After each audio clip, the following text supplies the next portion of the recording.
Paz do Senhor, é com muita alegria que nós estamos aqui iniciando o nosso primeiro episódio do podcast Mais Bíblia, uma iniciativa da ADEC Matipó, e hoje nós estamos dando o pontapé inicial neste projeto que tem a intenção de levar a palavra do Senhor às mídias digitais. E hoje nós contamos aqui com a presença ilustre do nosso pastor Marco Júnior, né, a sua esposa Caterine, pastor lá de Belo Horizonte. Pastor, se apresente para os nossos irmãos, né, nos conte um pouco da sua história, da sua vida, para o público aí do podcast Mais Bíblia.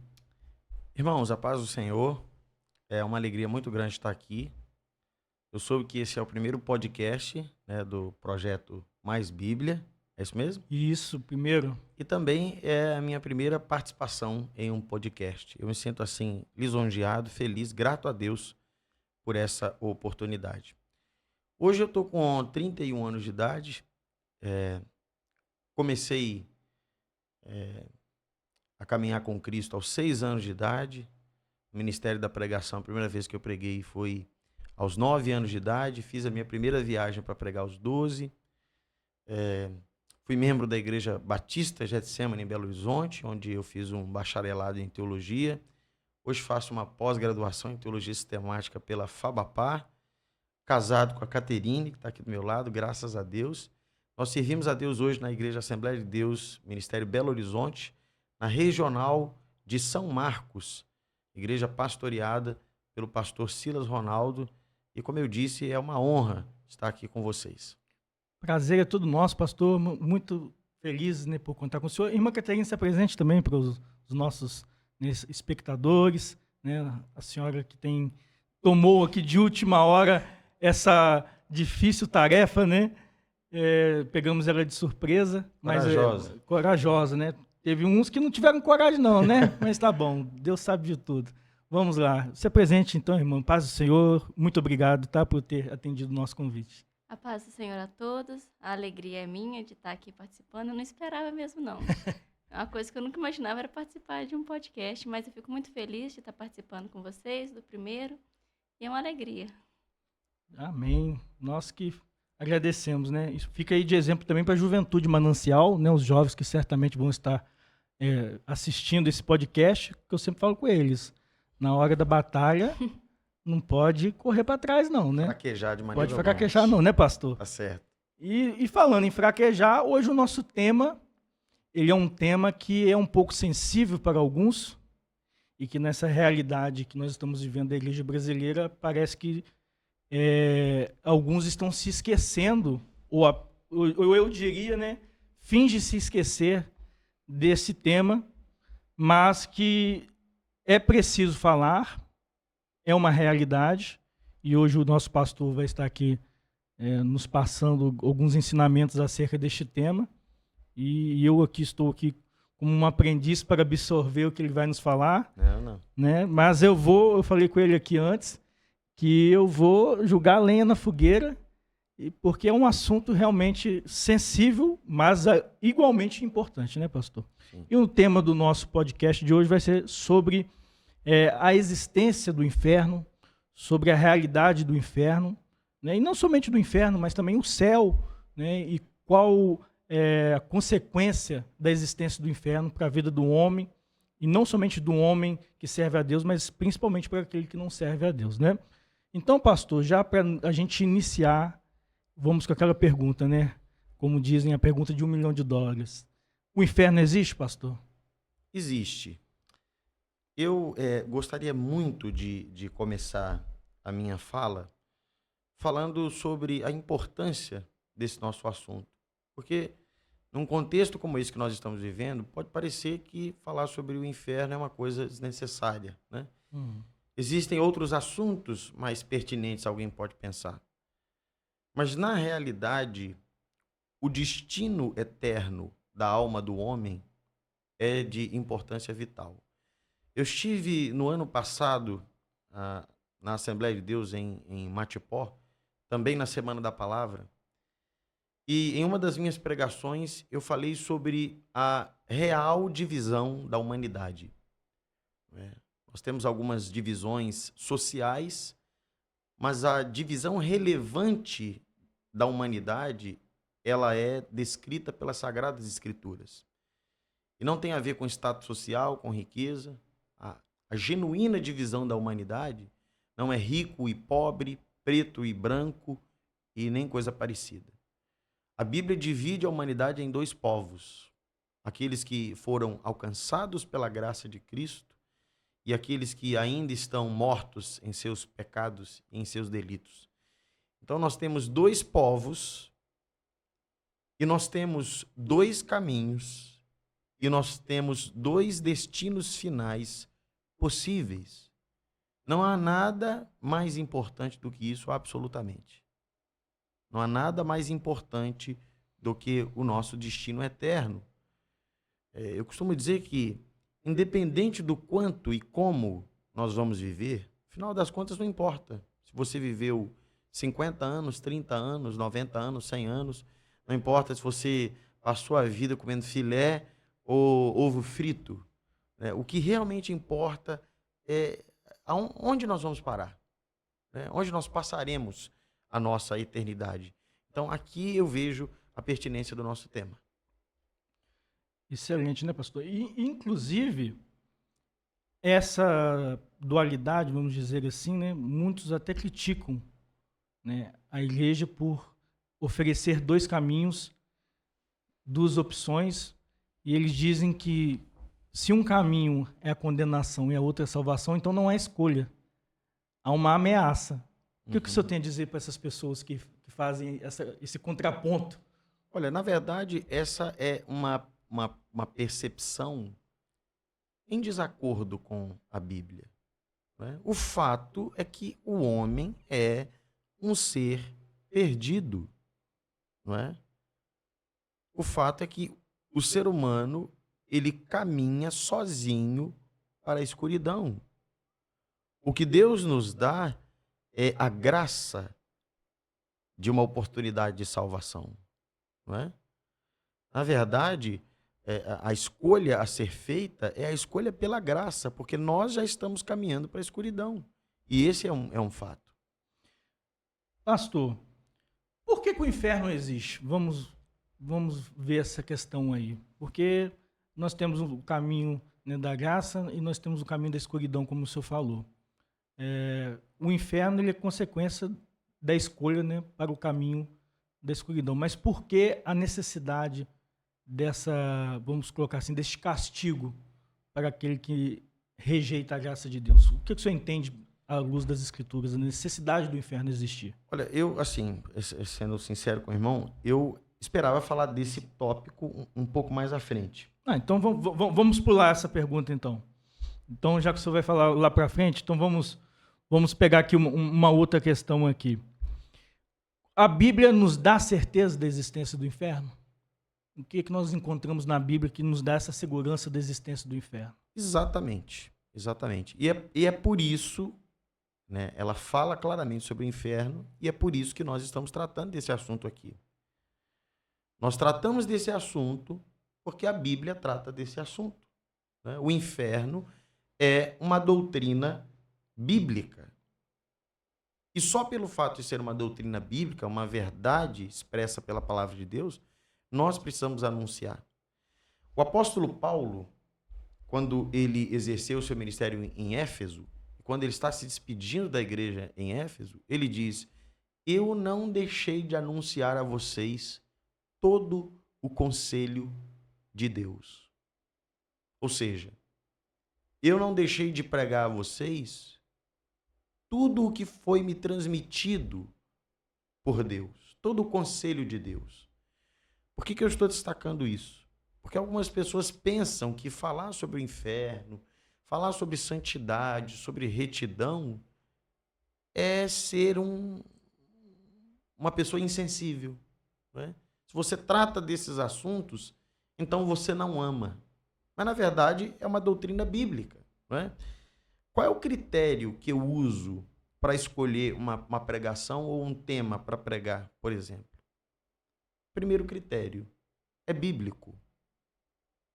Porque geralmente se faz aquela diferenciação entre pregação evangelística, pregação pastoral. Eu até respeito, até certo ponto, esse tipo de definição, pensando mais no método como isso é feito.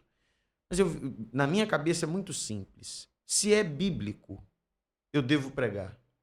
Seguindo o modelo do apóstolo Paulo, de ensinar todo o conselho de Deus. Agora, para aquelas pessoas, aqui é uma revelação surpreendente, para aquelas pessoas que acham que pregar sobre o inferno é uma espécie de desamor, vamos colocar assim, você não ama. Você fala desses assuntos é porque você não ama. Há um equívoco.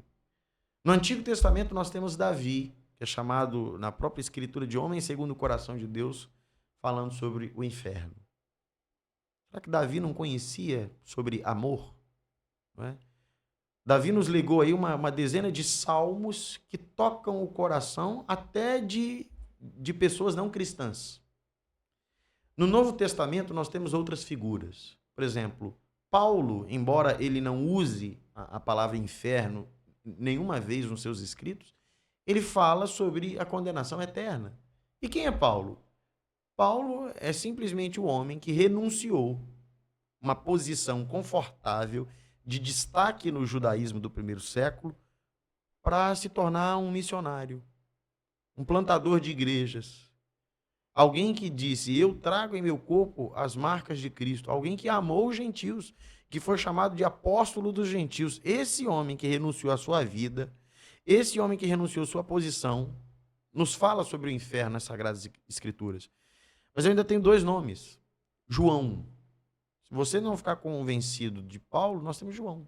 João que é chamado de o discípulo do amor, que reclinava a cabeça no peito do mestre. João nos fala claramente sobre o inferno. E João escreve com uma doçura as suas cartas, geralmente ele fala, né? Filhinhos. Esse pai, vamos colocar assim, esse apóstolo pai nos fala sobre o fogo do inferno.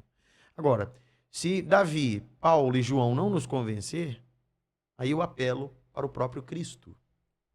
É interessante dizer que é verdade.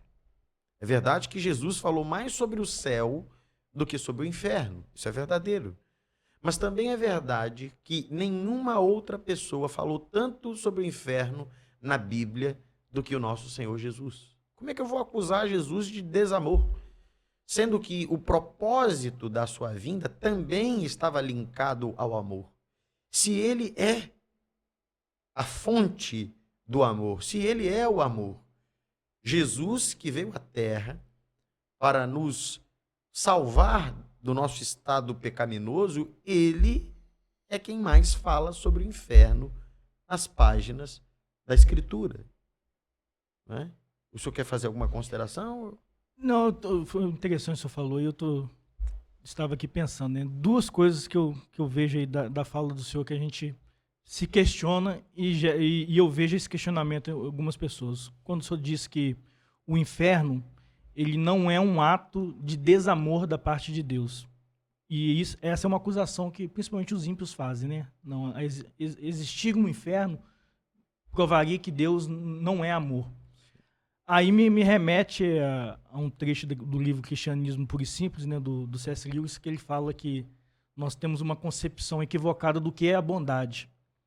E falar de inferno, a gente tem esse conflito do conceito de bondade. Qual deve ser a regra ou a definição de bondade aos nossos olhos? Deve ser um conceito humano, material, ou um conceito divino, né, eterno e espiritual? O que é que nos define o que é algo bom e o que é algo ruim? Aí ele fala, né, que para você saber o que é uma linha reta, alguém tem que ter te ensinado o que é uma linha torta. E quem é que define o que é uma reta e o que é algo torto? Às vezes as pessoas estão olhando esse conceito de bondade por um prisma humano, caído, né, confuso, mas, na verdade, o segredo está justamente em olhar essa ideia de bondade, mas uma bondade divina, uma bondade, um conceito que Deus é quem estabelece o que é bom, o que não é. Exatamente. Né? É um atributo divino. Exatamente. E, às vezes, a gente se esquece disso. E o segundo ponto, e agora eu quero até contar com a participação da nossa irmã Caterine em relação a isso, o senhor nos disse sobre um medo, um certo receio que há em falar sobre esse assunto, e justamente por essa questão da bondade. E a gente vê isso principalmente hoje no nosso universo dos louvores no meio da igreja. Por que essa dificuldade, na sua opinião, das pessoas, dos nossos adoradores, né, de louvarem ao Senhor e de, em seus louvores, mencionarem a existência do inferno? A irmã acha que seria necessário mencionar o inferno nos nossos louvores, no dia a dia das igrejas? Então,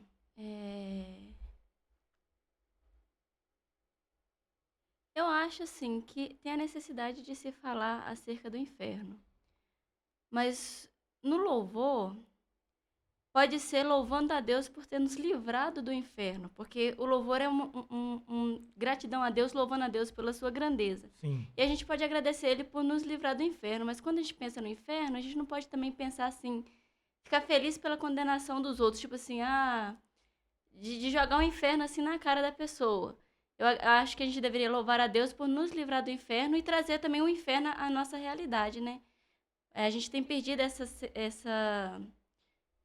a gente tem perdido o inferno, não só nos louvores, como nas pregações, a gente tem sentido falta dessa menção do inferno e também da nossa eternidade.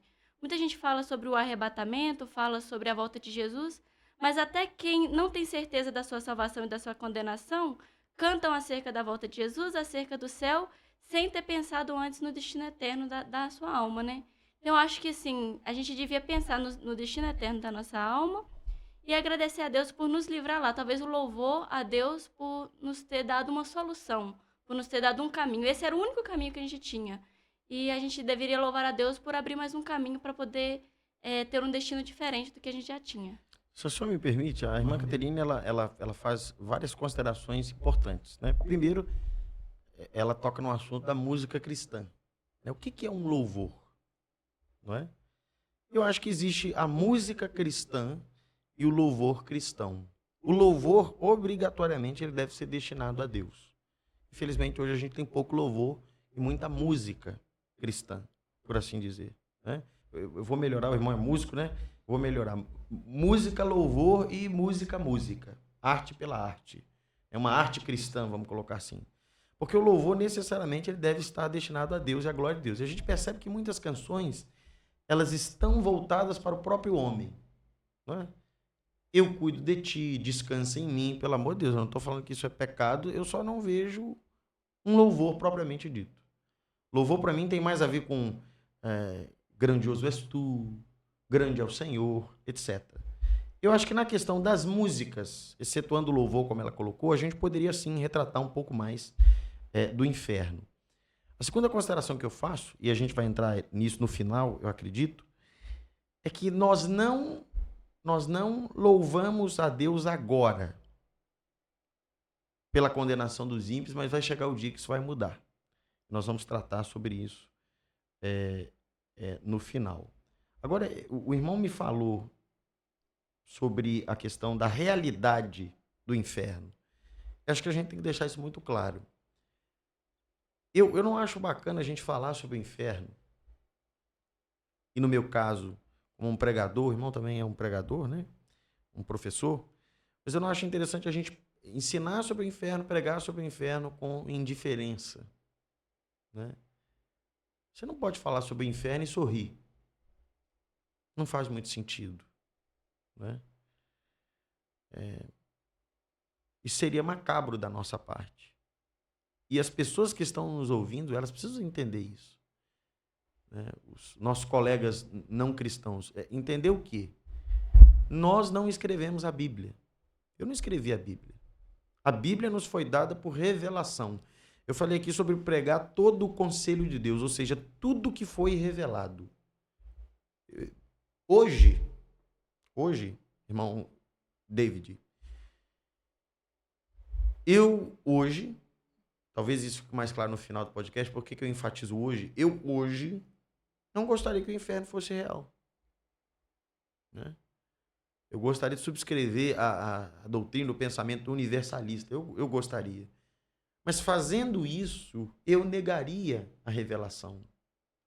Nós somos chamados não para articular né? Não para discutir, mas acima de tudo para se submeter à revelação das Escrituras, né? Então, eu acho que o nosso assunto, e eu queria muito que a gente falasse mais disso, eu acho que o nosso assunto permeia a autoridade da Bíblia e a natureza de Deus. Eu acho que sem entender a autoridade da Bíblia e a natureza de Deus, nós não vamos compreender a essência da doutrina do inferno. Pegar o ponto, então, que o senhor falou sobre entendermos a natureza de Deus. Então, para a gente falar, antes de falarmos de inferno, e inclusive, como o senhor disse, para não sermos insensíveis, nós precisamos compreender aquele que criou o inferno. E ao contrário do que muitos pensam, no inferno ele não é uma criação do diabo. Não. Né? Muito pelo contrário, ele foi criado justamente porque vai ser o destino do diabo, sim, e dos anjos que se rebelaram. Mas então, vamos falar daquele que criou o inferno, que é Deus. O que o senhor tem a nos ensinar, a nos dizer a respeito de quem é Deus? Eu acho que, assim, eu realmente fico muito feliz por poder falar desse assunto, de verdade. Minha esposa está aqui de testemunha. Eu acho que a grande dificuldade hoje, tanto da igreja institucional, quanto da sociedade como um todo, é a ignorância da pessoa de Deus. E aqui eu começo dizendo o seguinte: eu posso conviver anos com uma pessoa e ter uma percepção equivocada com relação à identidade dessa pessoa. O senhor não concorda? Concordo. Posso conviver com alguém, um colega de trabalho, até com um parceiro, uma parceira, né? Marido, esposa. Eu posso conviver com alguém durante muitos anos e não conhecer de fato essa pessoa. Eu posso ter noções equivocadas de quem essa pessoa é. E isso constantemente acontece. E, na minha opinião, é exatamente esse o problema com relação à pessoa de Deus. As pessoas adoram um Deus, as pessoas oram para um Deus que foi criado pela sua própria imaginação. São deuses feitos conforme a nossa imagem e conforme a nossa semelhança caída, né? As pessoas vão criando esse Deus. E esse Deus ele é formulado com base não na revelação. Olha a gente esbarrando na Bíblia de novo, né? Onde é que eu vou extrair o verdadeiro entendimento de Deus? Da Bíblia. Porque a Bíblia foi revelada, né? Nós temos 3 grandes revelações de Deus. A teologia fala de uma revelação natural, Deus se revelando por meio das coisas criadas. A teologia fala de uma revelação na consciência, né? Deus na consciência humana, percepção do certo, do errado, o senso moral. E nós temos a revelação por meio de Jesus Cristo, que é a maior revelação de Deus, mas a segunda maior revelação de Deus, a primeira é Cristo, mas a segunda maior revelação de Deus é a Bíblia, é a Escritura. É nela que Deus se revela, né? Só que as pessoas criaram um Deus no seu imaginário que não é formulado segundo a revelação, mas segundo a sua percepção. É um Deus criado pelo senso comum. Eu chamo isso acho que teologia popular não é muito apropriado, mas é a teologia do senso comum. Aquela coisa que não tem fundamento, né? O senhor deve lembrar quando o povo falava que você não podia tomar leite e comer manga, que morria. E da mesma forma as pessoas vão criando imagens e ideias de Deus. Estão adorando esse Deus que não é o Deus revelado na Bíblia. E elas são culpadas até de idolatria por essa razão, né? Eu gosto muito de A.W. Tozer. Estou vendo aí vários livros do Tozer aqui, né? O nosso irmão Rogério, né? Que está aqui por trás do podcast. Deus abençoe você. Tem, assim, uma biblioteca abençoada. E eu bebo muito dessa fonte do Tozer. E o Tozer explica que sem revelação não se pode ter adoração. Porque é a revelação quem te revela a necessidade de adoração, quem te revela a identidade daquele que deve ser adorado e também te revela como ele deseja ser adorado. Então, mas as pessoas estão criando um Deus que elas criaram conforme a sua imagem e semelhança. Agora, o ponto é o seguinte, elas são culpadas de idolatria, porque o senhor não concorda? Se eu adoro um Deus, que não é o Deus bíblico, que é um Deus que eu criei, então eu sou culpado de adorar um ídolo. Eu não tenho uma imagem física, mas uma imagem mental. Eu preciso da revelação, né? E quando a gente vai falar de Deus, né, eu peço até perdão por ser um pouco extenso, mas não dá para falar de Deus levianamente. Quando a teologia vai tratar sobre Deus, e principalmente na doutrina de Deus, que é teologia propriamente dito, porque teologia geralmente se define como estudo de Deus. Então, quando você chega na doutrina de Deus, você está estudando teologia propriamente falando, que agora você vai estudar Deus, né? Não estudando ele como objeto final, mas estudando aquilo que ele revelou de si mesmo. E aí essa matéria, a doutrina de Deus, ela traz para a gente os atributos de Deus, né? Quem Deus é? Eu tenho até dificuldade, irmão David, de definir aqui atributo.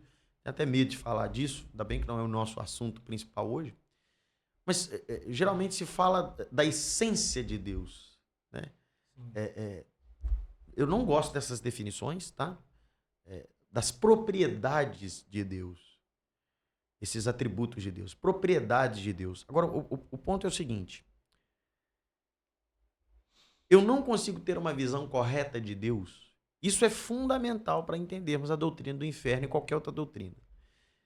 Eu não terei um entendimento correto de Deus se eu não olhar para esses atributos como complementares e não conflitantes.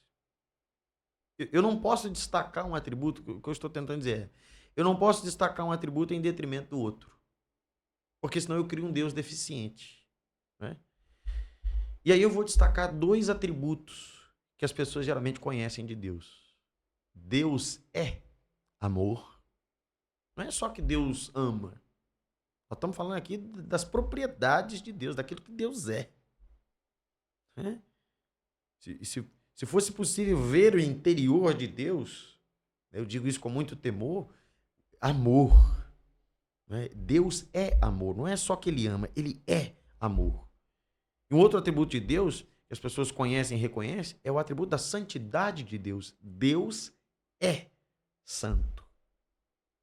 Às vezes eu gosto muito de história, e eu leio um pouco sobre a Idade Média, sobre a Reforma Protestante, e fica muito claro para mim, à medida que eu leio, que na Idade Média as pessoas cometeram esse erro que eu acabei de trazer. Que erro? De enfatizar um atributo em detrimento de outro. E qual era o atributo enfatizado na Idade Média? O atributo da santidade de Deus. Mas ele não era só destacado, ele também era distorcido. O Deus revelado na Idade Média era um Deus santo, tirano, entre aspas, porque era um Deus ranzinza, cruel, impetuoso, não é? Era um Deus à semelhança dos deuses gregos, que gostavam mesmo, que tinham prazer em intensificar o sofrimento humano. Enquanto o amor de Deus, ou Deus como amor, foi completamente negligenciado. Martinho Lutero, que a gente conhece, o grande reformador, depois da sua conversão, alguém perguntou para ele, Lutero, o que você sentia por Deus? Você amava Deus? Ao que ele respondeu, eu odiava Deus. Eu odiava Deus porque eu o via como um ser tomado por ira e apenas por ira. Um Deus desprovido de misericórdia. Agora, o ponto, irmão David, é que eu percebo que na Idade Média a ênfase recaía sobre esse atributo da santidade de Deus. Mas hoje, nós descambamos para um outro extremo. A ênfase hoje está no atributo do amor. Se você parar alguém na rua, você pode fazer, seria até interessante fazer uma enquete dessa.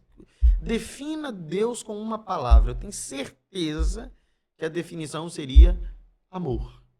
Deus é amor. E eu espero que o nosso ouvinte esteja entendendo a minha colocação. De fato, Deus é santo. De fato, Deus é amor. Mas se eu falo que Deus é santo, eu não estou falando tudo. Se eu falo que Deus é amor, eu não estou falando tudo. Eu acho que quando nós nos propomos a falar da santidade de Deus, nós precisamos também falar sobre o amor de Deus. E quando nós falamos sobre o amor de Deus, nós também precisamos falar da santidade de Deus, porque senão nós criamos um desequilíbrio. E como hoje a ênfase recai sobre Deus como amor, a noção da santidade de Deus foi completamente perdida. O Deus da Idade Média, ele foi afogueado, né? É como se tacassem uma gasolina em Deus e tacasse fogo, ele foi afogueado. E o Deus hoje, ele foi caramelizado.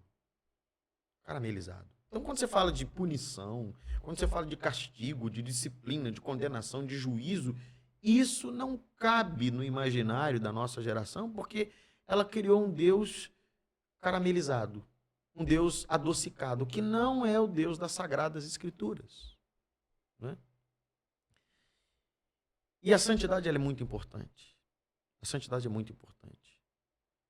Eu acho tão tremenda a visão que o profeta Isaías tem de Deus. Eu aprendi com um teólogo reformado, Sproul, talvez os nossos ouvintes tenham conhecido, extremamente piedoso, espiritual, temente a Deus. Eu aprendi com o Sproul que quando um judeu queria enfatizar alguma coisa, nós temos o nosso método, né? Nós riscamos, nós colocamos em negrito, né? Tem aquele marca-texto.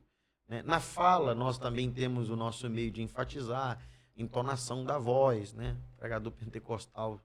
Né? Agora, o judeu, quando queria enfatizar, ele usava repetição. Né? Aquela expressão que Jesus usa vez por outra, em verdade, aquilo é uma repetição. Tudo que ele fala é importante. Mas quando ele diz em verdade, ele está dizendo, o que eu vou falar agora é muito importante. Preste muita atenção. O segundo recurso era a repetição da ideia com elementos levemente diferentes. E quando nós pensamos na visão do profeta Isaías, quando ele diz, no ano em que morreu o rei Uzias, eu vi o Senhor assentado no alto sublime trono. Gente, primeiro a gente tem que meditar na realidade daquela visão. Nós sabemos que Isaías está falando do trono do Deus Todo-Poderoso. Ele não está falando da cadeira presidencial do Brasil, dos Estados Unidos, ele não está falando do rei da Inglaterra, ele está falando do trono do rei do universo. Ele tem essa visão extraordinária.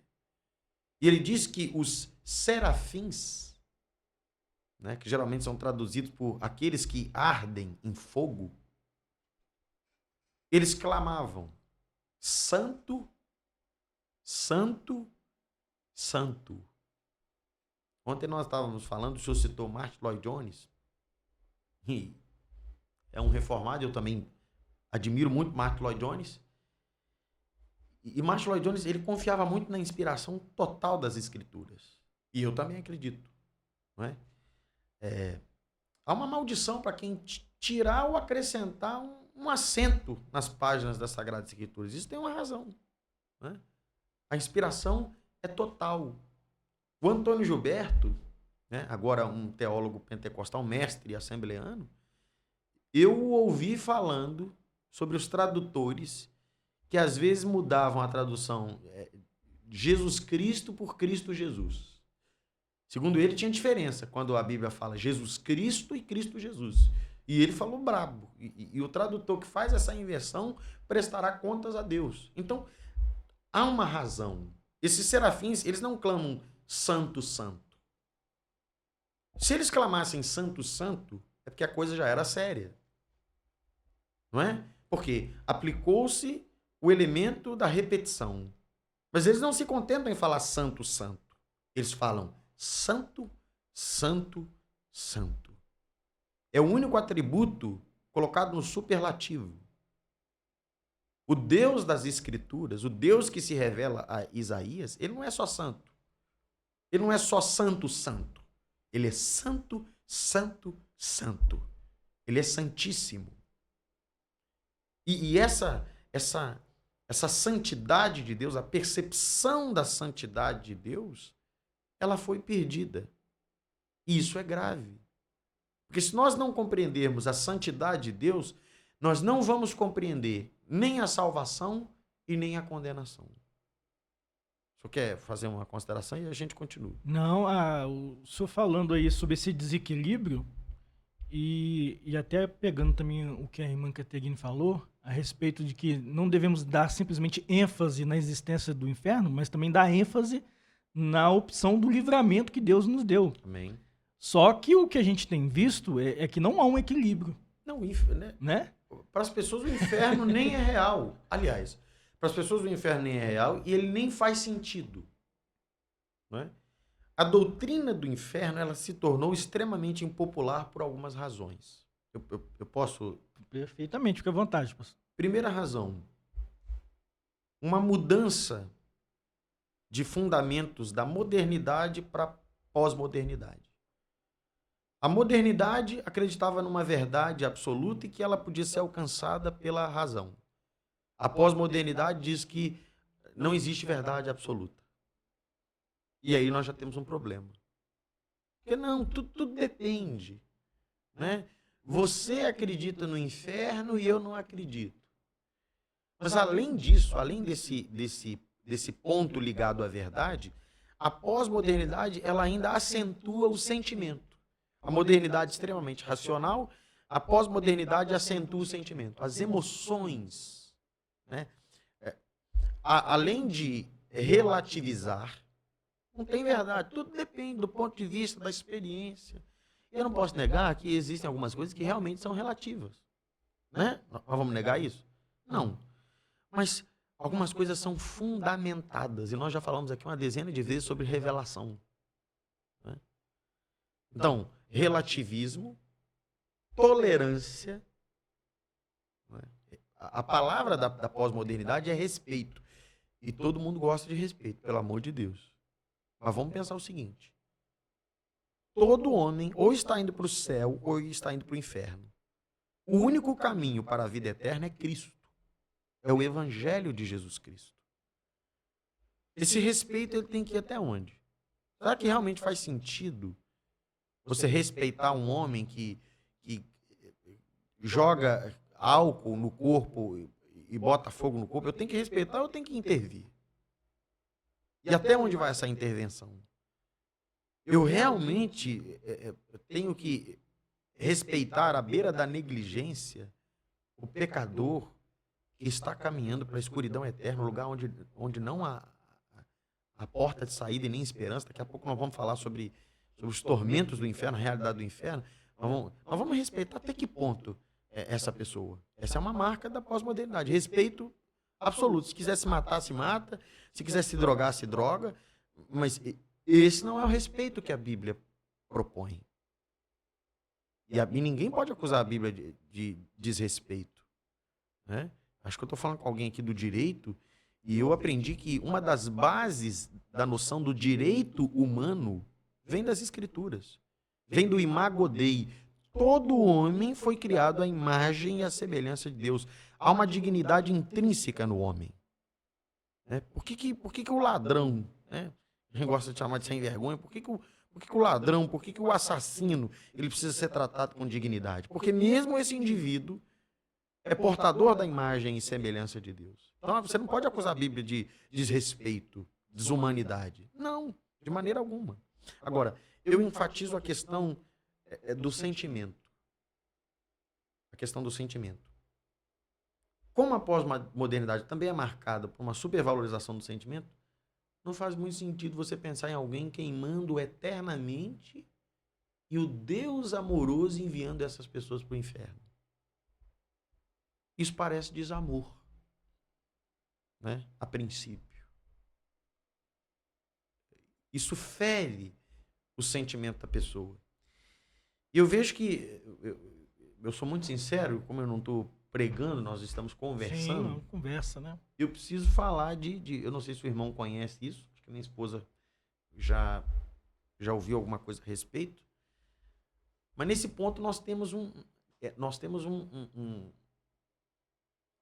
problema na teologia histórica com John Stott. Sim. Não é? Porque John Stott, de repente, se viu como aniquilacionista, né? Ele rejeitou, nós podemos depois definir essas coisas aqui, ele rejeitou o universalismo, mas ele timidamente, como ele coloca, né? Ele não abraça o aniquilacionismo com orgulho, com presunção, com prepotência, né? Eu não tive acesso ao livro na íntegra, é uma entrevista, uma espécie de debate que ele tem com uma pessoa, mas eu li o artigo, portanto, as falas dele. E ele fala do aniquilacionismo com timidez, né? Estando aberto para que a sua mente fosse mudada, caso alguém conseguisse. Mas o ponto é o seguinte, eu vejo que John Stott ele foi tomado por uma teologia sentimentalista. Eu não quero, irmão David, eu não quero que ninguém seja condenado ao inferno hoje. No final vai ficar claro porque que eu enfatizo hoje. Mas eu não quero que ninguém vá para o inferno. Eu não gostaria que ninguém fosse para o inferno. Mas não sou eu que defino isso. Né? Não sou eu que defino isso. Daqui a pouco nós vamos falar da essência do inferno, aí vai ficar mais clara essa relação entre Deus e a realidade do inferno. Pastor, o senhor está falando aí da pós-modernidade, do relativismo, e o relativismo eu considero, isso é uma opinião particular minha, né? Um dos maiores perigos que a nossa juventude ela tem pisado nesse terreno do relativismo. E isso a gente vê muito no ambiente também da faculdade, né? Eu contei já esse testemunho para os jovens ali da nossa igreja, que eu fiz uma prova de sociologia e uma questão da prova era a verdade ela é relativa ou ela é absoluta? E a gente havia sido ensinado que a verdade ela é relativa. E eu, naquele ímpeto, né, da juventude, e eu tentei bater de frente com a professora e escrevi, né, na prova que a verdade ela é absoluta. Ela me zerou a minha questão. Aí ela veio e me questionando a minha resposta, mas você sabia que a verdade é relativa? Eu falei, não, a verdade é absoluta. Ela não é relativa. E ficou aquele vai e não volta. Aí eu tentando, né, vencê-la no argumento, eu falei, a prova de que a verdade ela é absoluta é que a senhora está tentando me impor a sua resposta. Exatamente. Como a correta. Exatamente. A diferença aqui são os argumentos, mas no final, um de nós dois vamos estar certos. Só que a nossa juventude, até por essa questão do sentimentalismo que tem sido, né, vendido hoje em dia na nossa sociedade em geral, em todas as áreas, há essa ênfase no amor, mas aí eu repito novamente, bato naquela tecla. Uma ideia de amor que está totalmente desconectada do que nós aprendemos com a Bíblia do que é amor, né? E eu também somaria aqui 2 atributos de Deus que já foram citados aqui indiretamente, mas que também são bem negligenciados. O atributo da justiça de Deus, né, e o da bondade de Deus. Sim. Porque o que é justo? Né? Qual é esse conceito de justiça? Eu estava lendo aqui, Paulo, né, quando fala aos Romanos no capítulo 2, ele fala assim, né, talvez você pense que pode condenar esses indivíduos, mas é igual a eles e não tem desculpa. Quando diz que eles deveriam ser castigados, condena a si mesmo, porque você que julga os outros pratica as mesmas coisas. Mas aí no versículo 2 ele diz, e sabemos que Deus em sua justiça castigará todos os que praticam tais coisas. Então, ele está falando aqui, né, nós, muitas das vezes, por sermos, né, pessoas que pecam e que praticam um erro igual aos nossos semelhantes, muitas das vezes a gente se acanha e acha que o certo, então, é nós tamparmos os olhos para tudo que há de errado, né, na nossa sociedade e nos abstermos desse papel de anunciarmos um evangelho verdadeiro, um evangelho que confronta. E, como quem diz, né, é aquele ditado que as pessoas gostam muito de usar, né? Deus é quem julga, então deixe que Deus é quem pode me julgar. E eu vejo como que a pessoa fala tais palavras e não percebe a importância, né, o impacto de tais palavras. Deus é que deixa que Deus me julgue, como se o julgamento de Deus ele fosse um julgamento, né, como o do homem, que pode ser manipulado, que pode ser É uma distorcido. ignorância, de novo, é uma ignorância da natureza de Deus. Exatamente. Então a gente está falando aqui da natureza de Deus justamente por isso, porque as pessoas parecem não, elas não compreendem realmente o Deus que anuncia essa ideia do inferno, mas também a ideia da justiça desse Deus e das razões que o levam a nos anunciar essa condenação vindoura, né? Eu acho que seria importante, interessante a gente destacar o significado, dar aqui um significado palpável da santidade de Deus. Porque as pessoas sabem que Deus é santo, mas às vezes elas não entendem o significado disso. O que implica dizer que Deus é santo? Biblicamente, quando a Bíblia diz que Deus é santo, primeiro ela está falando da sua transcendência, isto é, Deus está fora. Santo é o mesmo que separado, além. Né? Deus é de uma outra natureza, de uma outra esfera, de uma outra realidade. Né? É por isso que a ciência ela não consegue tocar Deus. Porque Deus é de uma outra realidade. Né? Deus é sobrenatural. Agora, em segundo lugar, quando a Bíblia fala da santidade de Deus, ela está falando da pureza absoluta de Deus. Ontem nós falamos um pouquinho sobre o profeta Abacuque. E em dado momento o Abacuque diz assim: tu és tão puro de olhos que o Senhor não pode sequer ver o mal. Olha que declaração impressionante. Tu és tão puro de olhos que não podes ver o mal. O Deus criador do céu e da terra, ele é tão santo que ele não suporta ver o mal.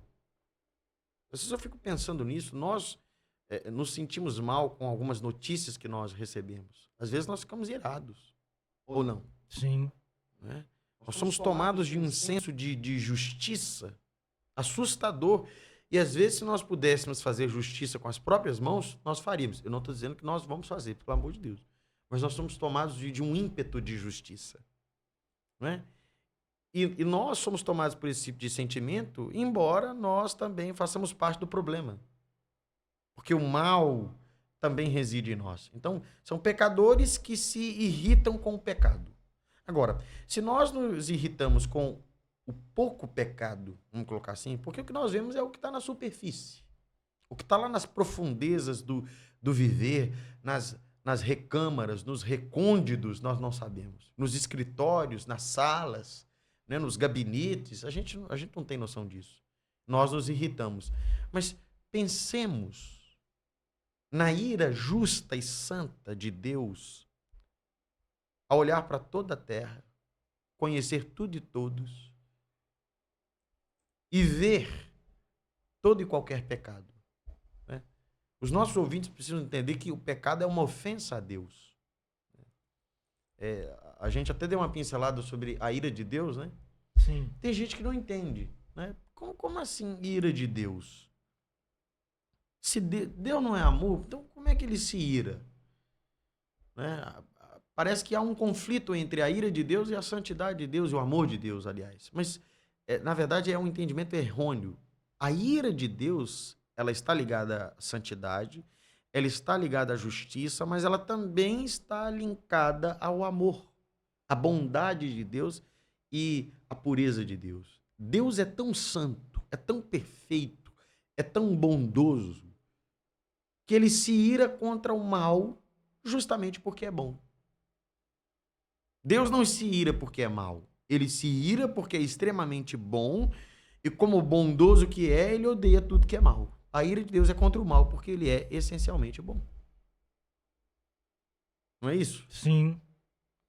E falando essa questão da ira e falando essa questão do Deus bom e da maldade que há neste mundo, agora eu vou fazer aquela pergunta que eu comentei com o senhor no início do podcast, que talvez seja uma pergunta que uma das mais antigas na humanidade, tanto que ontem o senhor trazendo a palavra para nós aqui, né, no livro de Abacuque, o senhor citou esse problema, que é um problema que é abordado não só na teologia, mas nas áreas sociológicas, né, na antropologia, na filosofia. A gente tem vários que já tentaram responder essa pergunta, que a gente denomina até Odisseia, né? Um Deus bom e um mundo mau, permeado pela maldade. Como conciliar, pastor, a existência desse Deus bom, desse Deus que ama, mas com uma humanidade que pratica o mal e que vive permeada pela maldade. É aquilo que nós falamos. Nós precisamos urgentemente das Escrituras. Nós precisamos das Escrituras para o entendimento de Deus e para o entendimento de nós mesmos e do mundo no qual nós estamos inseridos. Nós precisamos disso. Eu só conheço o homem de fato a partir das Escrituras. Se eu for a biologia, eu vou ter uma visão facetada do homem. Se eu for a psicologia, eu vou ter uma outra percepção de um outro aspecto humano. Mas se eu quero ver o homem como um todo e na sua essência, eu preciso ir às Escrituras. E o que isso tem a ver com o mal? Tudo. Alguém pergunta assim, e é uma pergunta boa, eu não posso negar. Deus não é todo-poderoso? Sim. Deus não é amor? Sim. Se Deus é todo-poderoso e é amor, por que ele não acaba com o mal definitivamente falando? Alguém diz assim, se ele é amor e não acaba com o mal, é porque ele não é todo-poderoso. Se ele é todo-poderoso e não acaba com o mal, é porque ele não é amor. Mas, na verdade, essas pessoas, elas se excluem do problema. Né? Se Deus resolvesse, irmão David e irmã Caterine, acabar com o mal definitivamente hoje, eu não vou falar de vocês, né? Talvez eu possa falar da minha esposa, mas eu vou falar de mim. Se Deus resolvesse acabar com o mal hoje, eu não acordaria amanhã de manhã. Porque eu faço parte do problema. O que as pessoas precisam entender, e isso tem a ver com a essência do inferno, graças a Deus nós estamos caminhando bem, o que as pessoas precisam entender é que Deus marcou um dia para tratar definitivamente com o mal. Esse dia vai chegar. Mas até que esse dia chegue, eu costumo dizer que ele apertou o botão da longanimidade. Como é que você define longanimidade? Como paciência estendida. Antes de tratar definitivamente com o mal no mundo, inclusive conosco, o Senhor apertou o botão da longanimidade e ele criou um abrigo, um esconderijo chamado Cristo, para nos guardar dessa ira vindoura. Né? Eu aproveito aqui a minha fala. O Senhor falou sobre a percepção do homem moderno com relação ao amor. Né? Deus não é amor, e tem aquela questão, aquela história, né? Toda forma de amor não é... Deus não é amor, então toda forma de amor é válida. Aí é um entendimento deficiente. Novamente, se destaca um atributo em detrimento do outro. Talvez, para alguém que está nos ouvindo, essa questão dos atributos, de você olhar os atributos como um todo, ela não tem nenhum efeito prático. Mas é um equívoco. É um equívoco. Quando nós falamos do amor de Deus, nós não podemos isolar a santidade de Deus. A gente tem que misturar isso tudo. Você coloca o amor de Deus e a santidade de Deus. O que você tem? Você tem um amor santo. Toda forma de amor é válida porque Deus é amor? Não. E por que não? Porque o amor de Deus é santo. O amor de Deus não é profano. O amor de Deus é puro. Eu tenho que ver a coisa como um todo. Amém ou amém? Amém, né? A gente, é aquilo que o senhor falou também. Né? As pessoas têm esse erro de querer avaliar os atributos de Deus muitas das vezes isoladamente, dando ênfase a um a mais do que o outro. Só que quando a gente vê Deus como um todo, né? E esses atributos como um todo, em igual grau de importância, ali a gente compreende mais facilmente a existência do inferno. E aí eu vou fazer uma outra pergunta para o senhor. O mal, ele seria uma escolha de Deus ou ele seria uma consequência de uma escolha do homem? Não sei se eu me fiz bem ser entendido. Muitos dizem o seguinte: o mal, ele é o resultado do homem não escolher aquilo que Deus escolheu. Né? Mas essa opção existe porque Deus permitiu existir. Então, Deus criou o mal ou não? Olha, nós temos aí um debate clássico, né, entre os reformados e os pentecostais, por assim dizer, com relação à origem do mal. Eu, nesse momento, não consigo entender Deus criando o mal. Ah, mas né, tem um texto ali, acolá, mas aí você tem toda uma exegese, uma hermenêutica que precisa ser feita em cima desses textos. Eu me apego mais ao que Deus faz com o fato do mal. É aqui que eu vejo o glorioso. Né? O José, quando ele se dá a conhecer os irmãos, a gente conhece a história trágica, né? As desventuras de José, ele diz assim: Deus converteu o mal em bem. Olha isso. Nós vamos imputar em Deus a responsabilidade das decisões e escolhas dos irmãos de José? Eu não consigo fazer isso. Né? Mas o fato é que Deus consegue transformar esse mal que a gente produz, que a gente escolhe, que a gente cria para o bem. O Jonathan Edwards, que é um outro teólogo reformado, um puritano do século XVII, o Edwards ele tem um livro que o título é O Propósito pelo qual Deus criou o mundo, um clássico. E o Edwards diz que o propósito final de Deus é a sua glória. Tem gente que pergunta assim, se Deus sabia que o homem ia comer, ia pecar, ia cair, por que é que ele continuou? Por que é que ele deixou aquela árvore lá? No final, Deus será grandemente louvado. Isso é importante. Para entender o livro do profeta Abacuque e as suas declarações, precisa entender isso. E talvez isso choque um pouquinho os nossos ouvintes. Essa história que nós estamos vivendo não é nossa. A história da humanidade não é da humanidade. Nós estamos vivendo a história da glória de Deus. No fim, é sobre Deus, sobre a sua glória, sobre a sua majestade, sobre a sua misericórdia, sobre a sua justiça, e não sobre nós. Alguém já falou que nós somos o centro do evangelho. É uma ignorância total, né? Edwards, né? Não vou falar que se revira no túmulo porque está no céu. Mas irrita, né? Na verdade, nós estamos vivendo a história da glória de Deus. E no final de tudo, Deus será grandemente glorificado. Né? Eu queria muito que a gente pudesse falar um pouco da abordagem popular do inferno. A noção das pessoas de inferno. A irmã Caterine tem alguma coisa para... A irmã Caterine tá caladinha aqui. Tô só ouvindo. Mas vamos lá, irmã Caterine. O que a irmã tem para nos dizer a respeito dessa questão aí Da noção popular do inferno? Da noção que as pessoas têm tido do inferno atualmente. Eu já escutei muito falar sobre... As pessoas falam que o inferno é aqui, né? Sim. As pessoas falam, não existe inferno, se existe aqui. Até uma das minhas professoras da época na escola falava, o inferno é aqui. Mas se fosse, né, seria muito bom. Porque o inferno de Jesus é muito mais sério, né? Tem o fogo que não apaga, o bicho que nunca morre. E o inferno ser aqui também não está de acordo com as escrituras, né? Então as pessoas têm essa noção, achando que o inferno é aqui e é isso. É aquilo que a gente falou, né? Da teologia do senso comum e da revelação. Exatamente.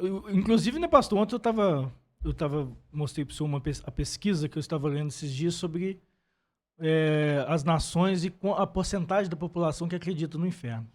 Eu me recordo que quando eu mostrei para o senhor, aí estava 66%. Aí o senhor até comentou, é um número até alto, né? Não, o senhor sei que ficou desapontado. Mas a questão que a gente pode pegar aqui é o seguinte, 66% acreditam na existência do inferno, mas qual é a ideia de inferno que essas pessoas têm? Ainda tem isso, né? Ainda quem está ouvindo precisa entender essa distinção que ele fez.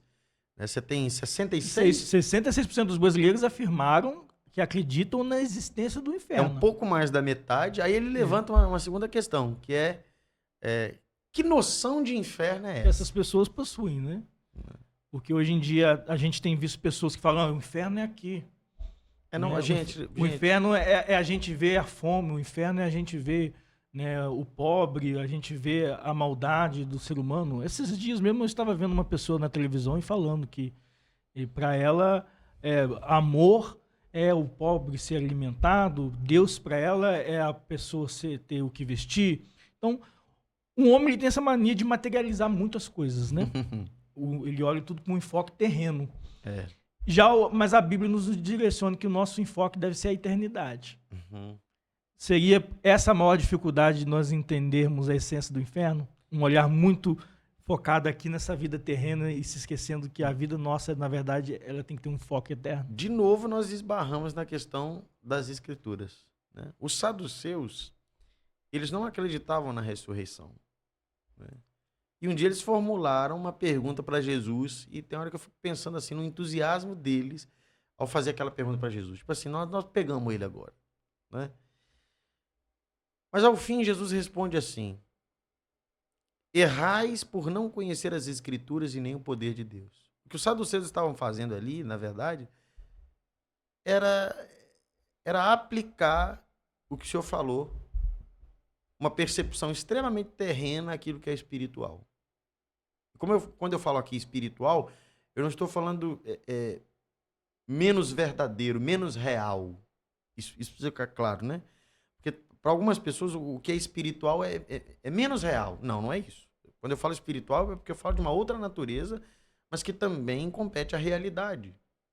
Agora, as pessoas realmente falam, né? O inferno é aqui, né? O inferno não existe, como já foi falado aqui, não existe. Gente, se tem uma coisa que o diabo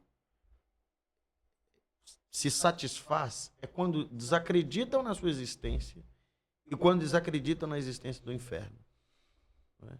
Porque se não existe punição eterna, se não existe condenação eterna, tá tudo bem. Hitler, tá bem, ele simplesmente deixou de existir. Stalin e tantos outros simplesmente deixaram de existir. E eu queria até depois que a gente falar sobre a necessidade do inferno, quando a gente falar da essência do inferno, a necessidade do inferno. E tem essa percepção, o inferno é aqui. Eu estou casado há 6 anos, minha memória. Estou casado há 6 anos e fiz uma viagem simplesinha, né, de mineiro mesmo, né?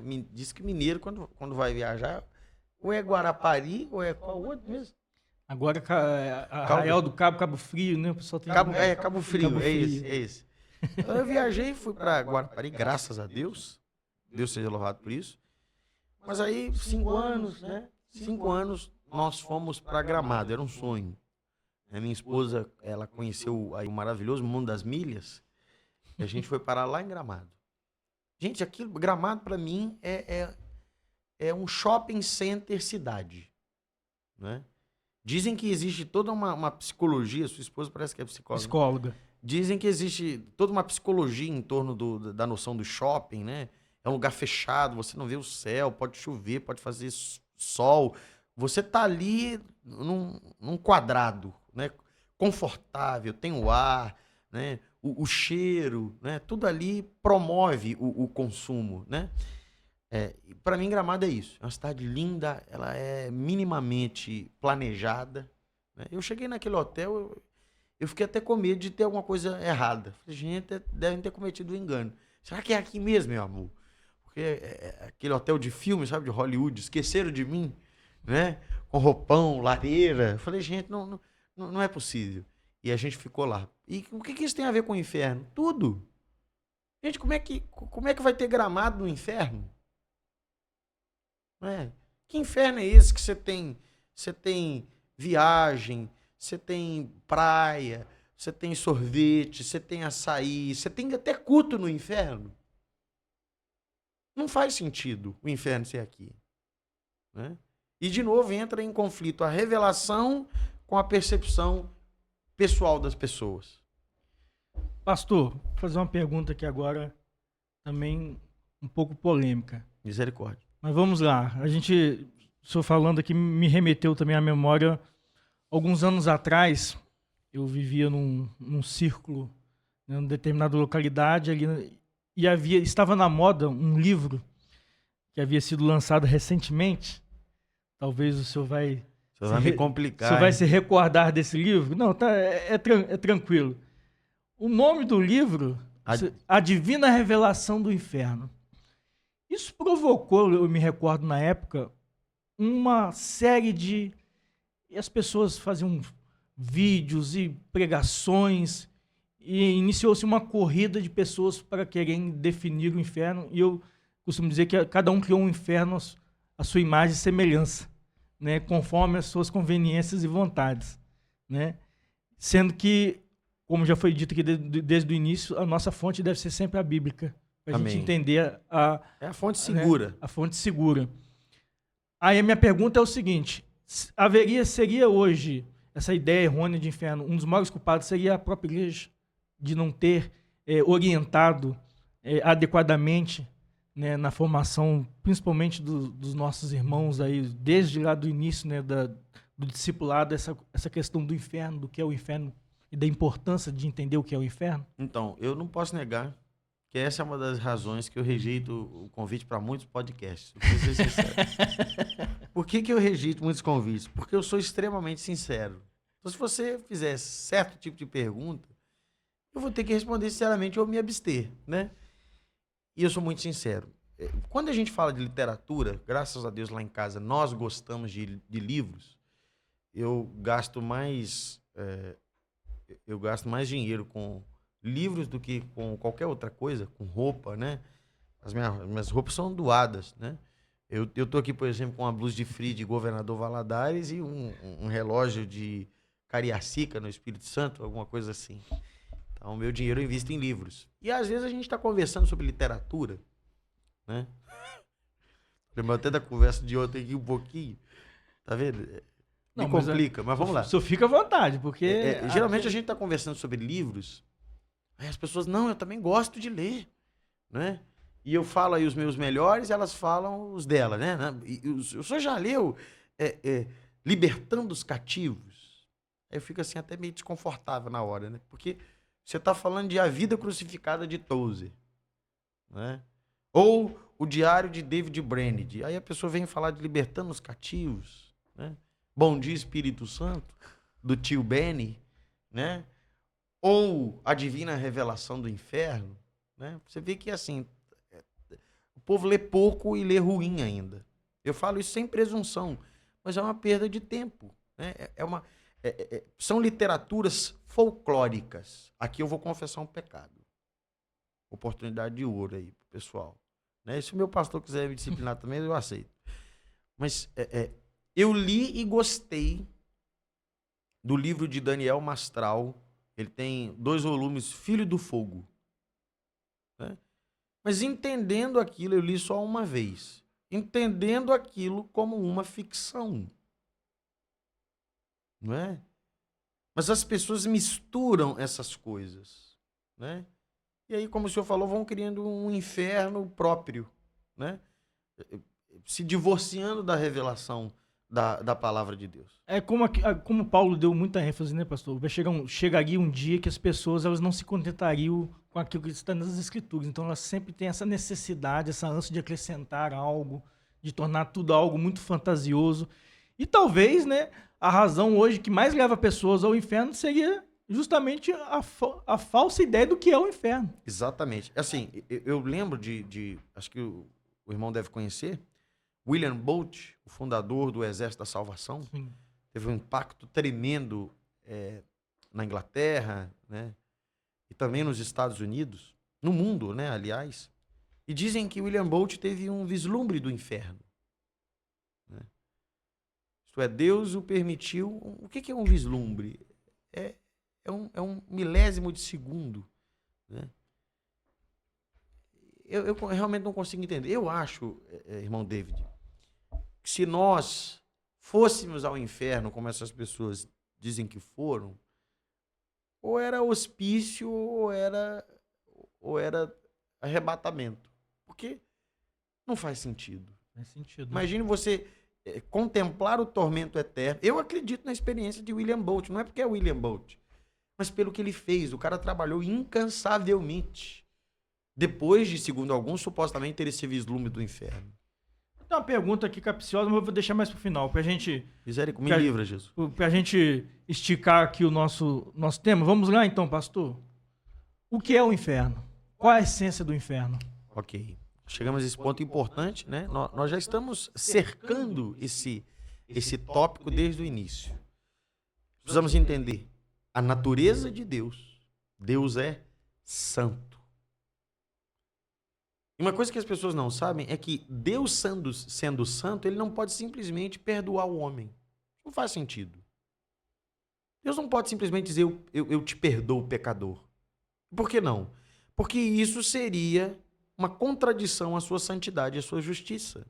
Vamos supor que é extremamente hipotético e impossível, eu sei que é, né? Eu gostaria que o senhor, especialmente, não se ofendesse, mas imagine um juiz julgando seu próprio filho, claramente culpado da morte de um pedestre.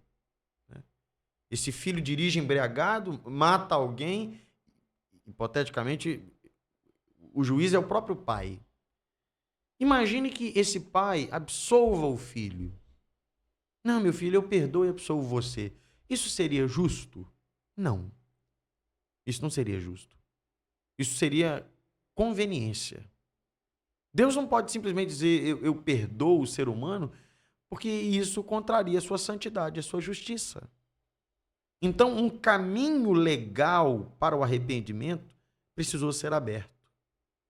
Cristo, ele sofreu a nossa punição para que nós recebêssemos o perdão de Deus.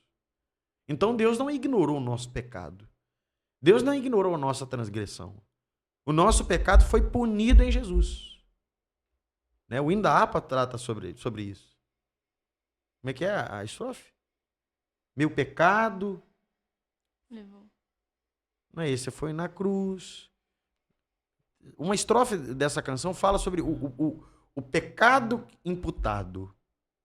Castigado, meu pecado em Jesus. É isso. Castigado em Jesus. Em Jesus. Meu pecado foi castigado em Jesus. E é por isso que eu sou perdoado. Agora, irmão David e ouvintes, quando eu não me aproprio desse sacrifício de Cristo pela fé, a minha dívida permanece intacta. Eu ainda estou como alvo da ira de Deus. E aqui está a essência do inferno. O inferno é a justiça de Deus sendo vindicada naqueles que não se apropriaram da graça por meio de Jesus Cristo. Não é? Alguém já disse que o inferno, e eu concordo com isso, talvez essa seja a parte mais sinistra da nossa interação aqui nessa reta final, mas alguém diz que o inferno é a ausência de Deus. Eu concordo. O inferno é a ausência de Deus em seu amor, em sua misericórdia, em sua bondade. Não é? Como a gente estava falando aqui, a gente diz, o inferno é aqui. Não, a minha esposa, ela bem destacou. O inferno de Jesus, vamos colocar assim, o inferno retratado de Jesus, quem mais falou sobre o inferno na Bíblia, não tem nada disso, açaí, passeio, viagem, não, culto. Ele diz que lá o fogo não se apaga, o bicho não morre, há pranto e ranger de dentes. Esse é o inferno descrito por Jesus. Não, eu gosto de Jesus, mas não gosto do inferno. Não dá, gente. Se você crê em Jesus, você vai crer nas Escrituras. Se você crê em Jesus, você vai crer no inferno. Porque ele pregou sobre o inferno. O inferno que ele pregou é assim. Agora, é verdade que o inferno só é inferno porque Deus não está lá. Ele não está lá em seu amor, em sua misericórdia, em esperança. Imagina isso, irmão David. Aqui tem dia que a gente passa um perrenguezinho, não passa? Sim. Você tem um dia mais estressante, né? Um cara te fecha no trânsito, sei lá, uma dor de cabeça. Só que você consegue remediar isso. Você tem a esperança de um novo dia. Você vai ali, toma um sorvete, né? Toma um suco com a Dona Maria, né? Dá um passeio, né? Caminha, você consegue espairecer. Agora no inferno não tem isso. No inferno não há uma gota de misericórdia. Agora, também é verdade, e talvez vai assustar alguém, mas é verdade que o inferno só é o inferno porque Deus não está lá. Mas também é verdade que o inferno só é inferno porque Deus está lá. Ué, mas não há uma contradição? Não. Deus não está no inferno em sua graça, em sua misericórdia, em seu amor, mas ele está no inferno em sua justiça, em sua ira. De onde vem o fogo do inferno? Só Deus é eterno. Quem é que vai sustentar os salvos no céu? Deus. E quem é que vai sustentar os ímpios no inferno? Deus. E quem é que sustenta o fogo do inferno? Deus. Deus na sua justiça. Deus na sua justiça. O inferno é a justiça aplicada de Deus. Tem muita coisa, irmão David, que a gente não consegue entender. Mas é como nós falamos de Abacuque. Existe um terreno seguro. E eu vou dar 2 pontos desse terreno seguro. Primeiro, Deus é santo. E o que isso tem a ver com o inferno? Tudo. Deus é santo. Portanto, não existe nenhum inocente no inferno. Você pode ficar despreocupado. Deus não comete injustiças. Segundo, Deus é amor e, portanto, misericordioso. Eu acredito que a graça, a porta da graça se abre para todos em algum momento. Isso falou essa questão, e não há inocentes no inferno. E eu brinquei que falei um ditado, né? Prefiro estar no inferno com os amigos do que no céu com os hipócritas. Essa ideia do mundo, né? Ela se engana porque ela não entende que Deus, ele não erra, né? E na sua justiça, então não vai ter essa opção. Eu só brinca com quem não entende, né? Eu já vi figuras aí proeminentes no Brasil, artistas, né? Acho que eu vi Zeca Pagodinho falando que achava o céu chato demais, que ele gostaria de ir pro inferno. É uma tolice sem fim. Não dá nem para levar a sério. Então, pastor, podemos dizer então que o inferno ele é uma necessidade para se cumprir a justiça de Deus? Com certeza. O inferno é necessário. Para nós realmente termos um Deus justo, é necessária a existência de um inferno. Exatamente. Caso contrário, como eu falei, você tem Hitler e Stalin passando despercebidos. Aqui a gente entra até na questão do aniquilacionismo, né?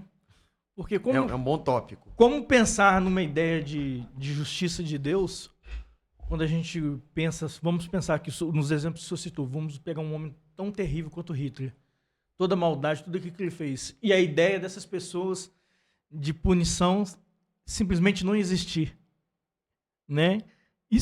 Como isso seria compatível com a justiça de Deus? Assim, para os nossos ouvintes, talvez alguém não entenda muito bem essa doutrina, verdade, né? O aniquilacionismo, ele ensina que os ímpios, nós temos 2 vertentes.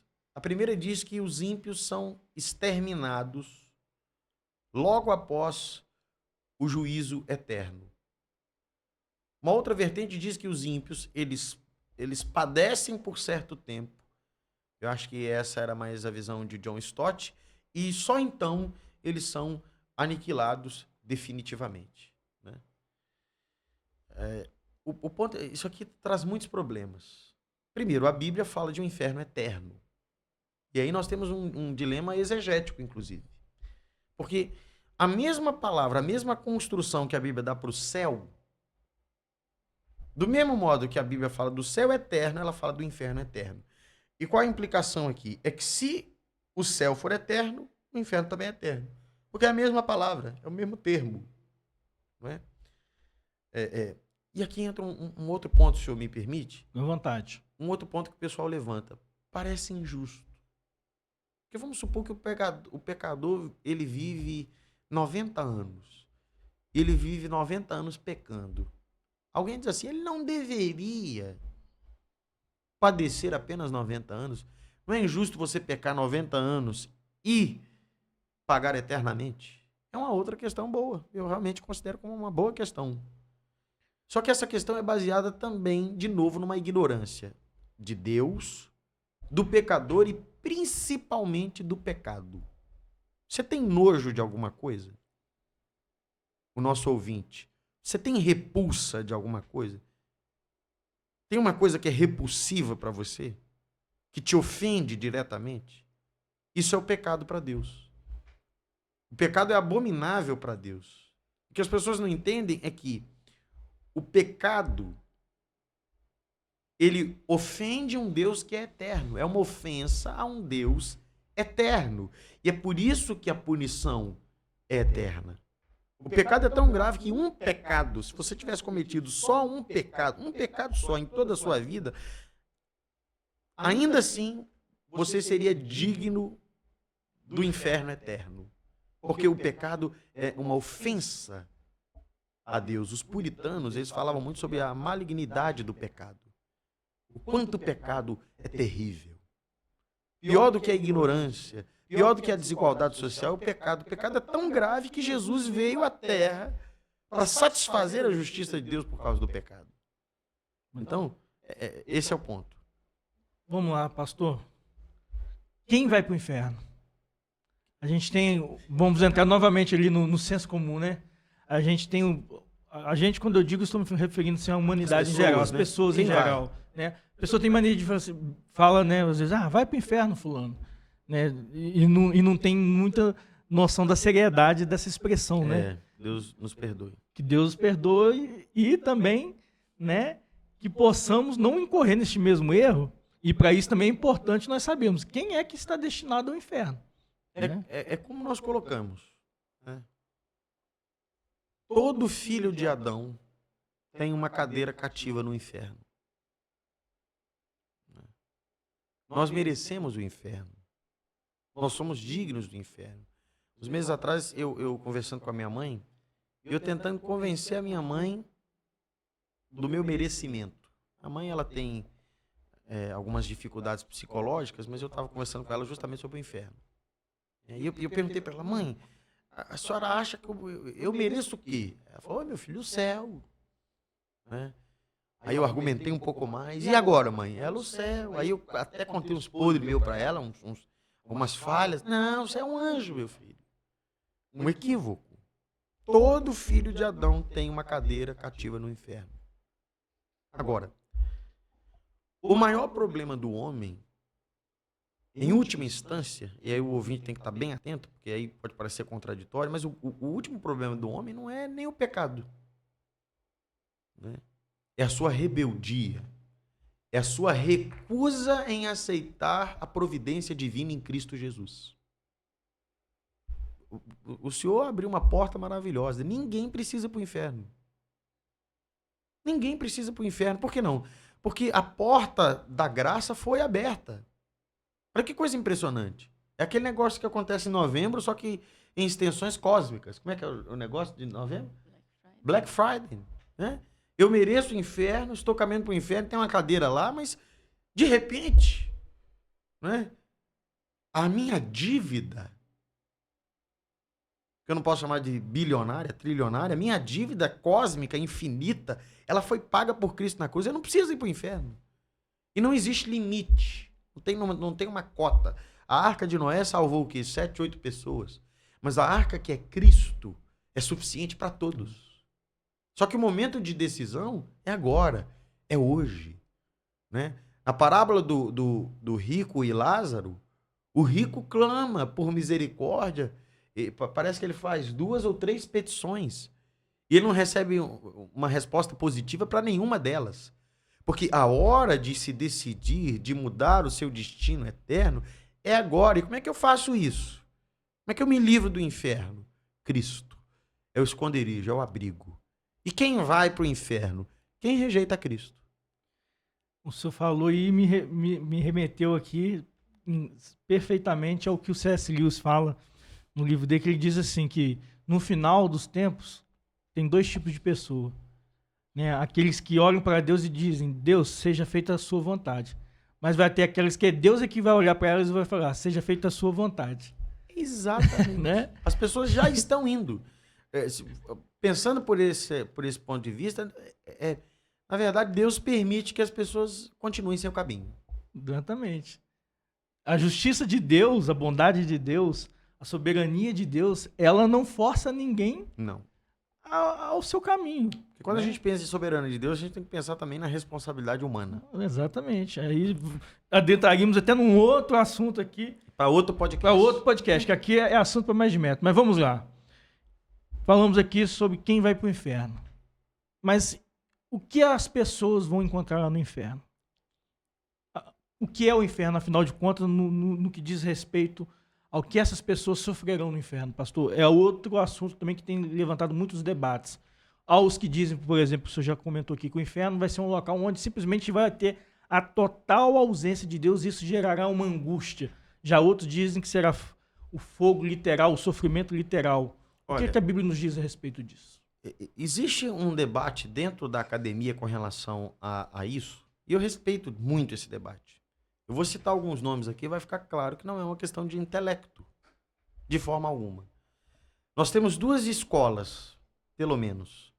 Uma escola mais literalista e uma escola figurada. E nós temos grandes nomes, como eu falei. Né? Na escola simbólica, que vê o inferno como uma espécie de metáfora, né? É um estado e não um lugar, nós temos João Calvino. Como é que eu vou acusar aqui Calvino de ignorância? É um dos maiores exegetas da história da igreja. Ele via o inferno como um estado. O inferno não é um lugar. Não é?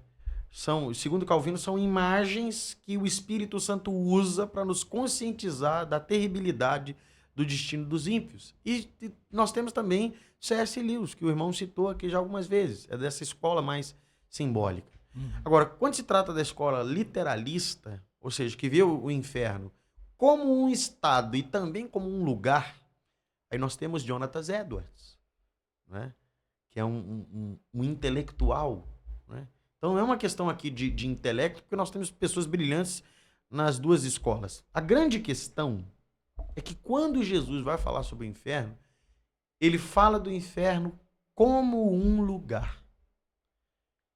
E um lugar de consciência, irmão David. Né? Nós temos aquela parábola clássica de Jesus em Lucas 16, né? Parábola que eu já citei do rico e do Lázaro. Eu não quero esmiuçar isso aqui, mas olha isso, gente. O estado do rico no Hades, né? Lembrando que a gente tem...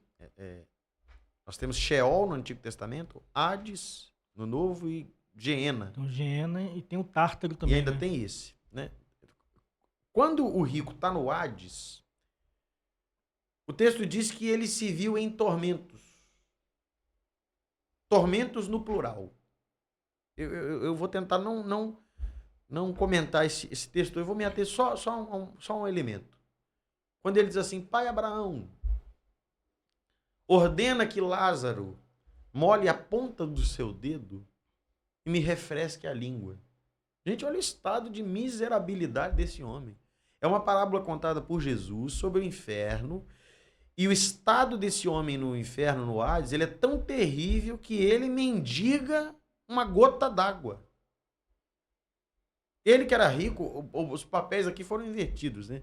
Uhum. Você tem o Lázaro como mendigo na terra, mas agora no mundo espiritual o mendigo é o rico. E mendiga uma gota d'água. E às vezes eu fico me perguntando assim, qual a diferença que uma gota d'água faria para esse cara em tormentos? E ele diz assim, porque eu estou atormentado nessa chama. Né? E assim, além do sofrimento, porque como a gente já comentou aqui, a Bíblia fala de um fogo que não apaga, do bicho que não morre. Alguns comentaristas usam nessa parte a figura do Geena. Né? De onde vem essa ideia do Geena? A ideia né? Do Vale de Rinom, né? Que era o lixão de Jerusalém, onde eles queimavam as coisas e queimavam alguns corpos, né? E alguns comentaristas falam que parece que alguns vermes ganharam resistência ao calor das chamas e esse fogo nunca apagava, porque sempre colocavam mais lixo, né? Mas o ponto é o seguinte, ele fala de fogo que não apaga, bicho que não morre, pranto e ranger de dentes. Parece a ideia, esse ranger de dentes, parece a ideia de angústia profunda. A ideia do inferno é tão terrível, irmão David e Caterine, minha esposa. Eu tenho um livro de John Bunyan, que é um puritano, autor de O Peregrino, sim, onde ele faz um comentário justamente sobre a parábola do rico e do Lázaro. Parece que é publicado pelo Estandarte de Cristo. É um livro extraordinário. No segundo capítulo, ele é pequeno, mas no segundo capítulo, John Bunyan termina o capítulo assim: eu preciso parar agora. eu preciso dar uma pausa. Porque só de falar sobre o inferno, eu já me sinto extremamente mal. Bunyan está comentando sobre o inferno e ele precisa fazer uma pausa. Porque a verdade é que quando você começa a meditar na realidade do inferno, você entra em choque. Você diz, meu Deus, a expressão que sai da sua boca é misericórdia. Tenha misericórdia. Porque o inferno é terrível. E se o irmão me perguntasse qual é o pior aspecto do inferno, seria a sua eternidade. Justamente a sua eternidade. Porque você está separado de Deus, no seu amor, na sua misericórdia. Você é alvo da ira de Deus. E isso por toda a eternidade. O Charles Spurgeon, ele tem um sermão, o príncipe dos pregadores, ele tem um sermão, ele diz que depois que as eras tiverem passado, o ímpio no inferno não terá sofrido nem 1% da sua pena. Veja que coisa terrível. Se Hitler foi para o inferno, eu não estou afirmando que foi, quantos anos não faz que Hitler está queimando no inferno? Se, eu vou mais atrás, se Pilatos foi para o inferno, eu não estou dizendo que foi. Se Caifás foi para o inferno, eu não estou dizendo que foi. Se esses homens foram para o inferno, fazem mais de 2000 anos que eles estão no inferno. E uma eternidade está à frente ainda de punição e de separação de Deus. O senhor estava falando desse texto do rico Lázaro, eu estava até abrindo aqui, porque um dos principais argumentos, principalmente dos aniquilacionistas, né, a gente tem algumas vertentes religiosas aí bastante conhecidas e que estão bem na moda recentemente, né? Temos um arqueólogo, teólogo bastante conhecido, que eu não vou citar o nome, né? E ele é um grande defensor da não existência do inferno. E quando chega nesse texto aqui, ele diz que esse texto não pode ser usado como parâmetro para a existência do inferno, porque ele defende que seria uma parábola. Aí o senhor citou aí parábola, e aí eu estava aqui em mente. Já aqueles que falam que esse texto não é uma parábola, justamente, e que isso seria argumento suficiente para dizer que não é uma história inventada ou algo assim, hipotético. O senhor acha que isso faz alguma diferença aqui? Para mim, não. Esse fato ter acontecido de verdade ou ser simplesmente uma história, isso muda o conceito de inferno, a existência do inferno? Eu conheço o debate, né, entre a questão dessa parábola em especial ser uma parábola ou não. As pessoas dão alguns elementos para justificar que não é uma parábola. Por exemplo, a citação, a menção do nome de um dos personagens, né, dando um nome Sim. próprio. Mas eu acho que essa questão realmente não faz diferença. O fato de ser uma parábola torna o seu conteúdo irrelevante? Não, de maneira alguma. Né? Nós temos uma hermenêutica especial para se interpretar a parábola, mas o fato de ser parábola ou não interfere o final. A mensagem está aqui intacta. Né? Pastor, Mateus 24, 51. Vou ler aqui para os nossos ouvintes. Eu achei interessante a gente pontuar essa questão aqui. Mateus 24, 51 diz assim: e separá-lo-á e destinará a sua parte com os hipócritas. Ali haverá pranto e ranger de dentes. Que Jesus está falando que o inferno está destinado aos hipócritas. Por que a hipocrisia ela causa essa ira da parte de Deus tão grande ao ponto de ser das poucas menções diretas de Jesus de que tipo de pessoa vai para o inferno? Por que você acha que a hipocrisia, Jesus deu ênfase a essa questão da hipocrisia? Eu acho que a hipocrisia ela serve como uma maquiagem, né, para esconder a essência do pecador e do pecado. E por que isso é uma ofensa a Deus? Porque a cura ela passa pelo entendimento da sua pecaminosidade. E quando você esconde isso, você não é curado. A primeira bem-aventurança no sermão de Jesus é: bem-aventurado os pobres de espírito. Isso precisa ser bem interpretado, né? E aqui eu evoco de novo Martin Lloyd Jones. Não invoco, viu, gente? Mas, né? Martin Lloyd Jones. ele discorrendo sobre a pobreza de espírito. O que é ser pobre de espírito nessa menção de Jesus? Não é pobreza financeira, não é isso. Inclusive, deixa eu até pontuar isso. O Lázaro não foi para o céu porque era pobre.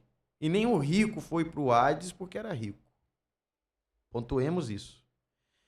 E pobreza de espírito ali não tem nada a ver com dinheiro, né? Pobreza de espírito ali é o entendimento duplo da sua perdição e da ausência de capacidade própria para se salvar. O hipócrita, ele finge que não há perdição. Ele deseja salvar, entre aspas, a si mesmo, maquiando a sua situação. O pobre de espírito é aquele cara que bate no peito e diz: "Sê propício a mim, pecador. Tem misericórdia de mim, pecador." O que é o pobre de espírito? É o cara que viu que é pecador, está caminhando para o inferno e sabe que não pode se ajudar. Então, ele está completamente entregue. Se Cristo não me salvar, ninguém mais me salvará. Pastor, mais um questionamento daqueles polêmicos. Vamos lá. O senhor falou aí sobre a ideia de sofrimento. O senhor falou sobre a questão da eternidade do sofrimento como um aspecto que o senhor considera pior. O senhor até citou pessoas que já morreram há muito tempo, que estão sofrendo até hoje. Aí a gente vê aquele questionamento igual eu já recebi. A pessoa viveu uma vida toda, como, assim, boa parte da sua vida servindo a Deus, vivendo uma vida correta, diante de Deus, reta, mas no final da vida dela ali, por alguma razão, por algum motivo, ela cai, e essa queda afasta ela de Deus, ela perde a comunhão com Deus e segue-se logo seguinte, ela perde a vida. Estamos falando de uma pessoa que ela passou boa parte de sua vida servindo a Deus, e aqui a gente entra no outro tema polêmico, né? A salvação se perde ou não, é outro assunto para um outro podcast. Ainda bem que isso não é um assunto.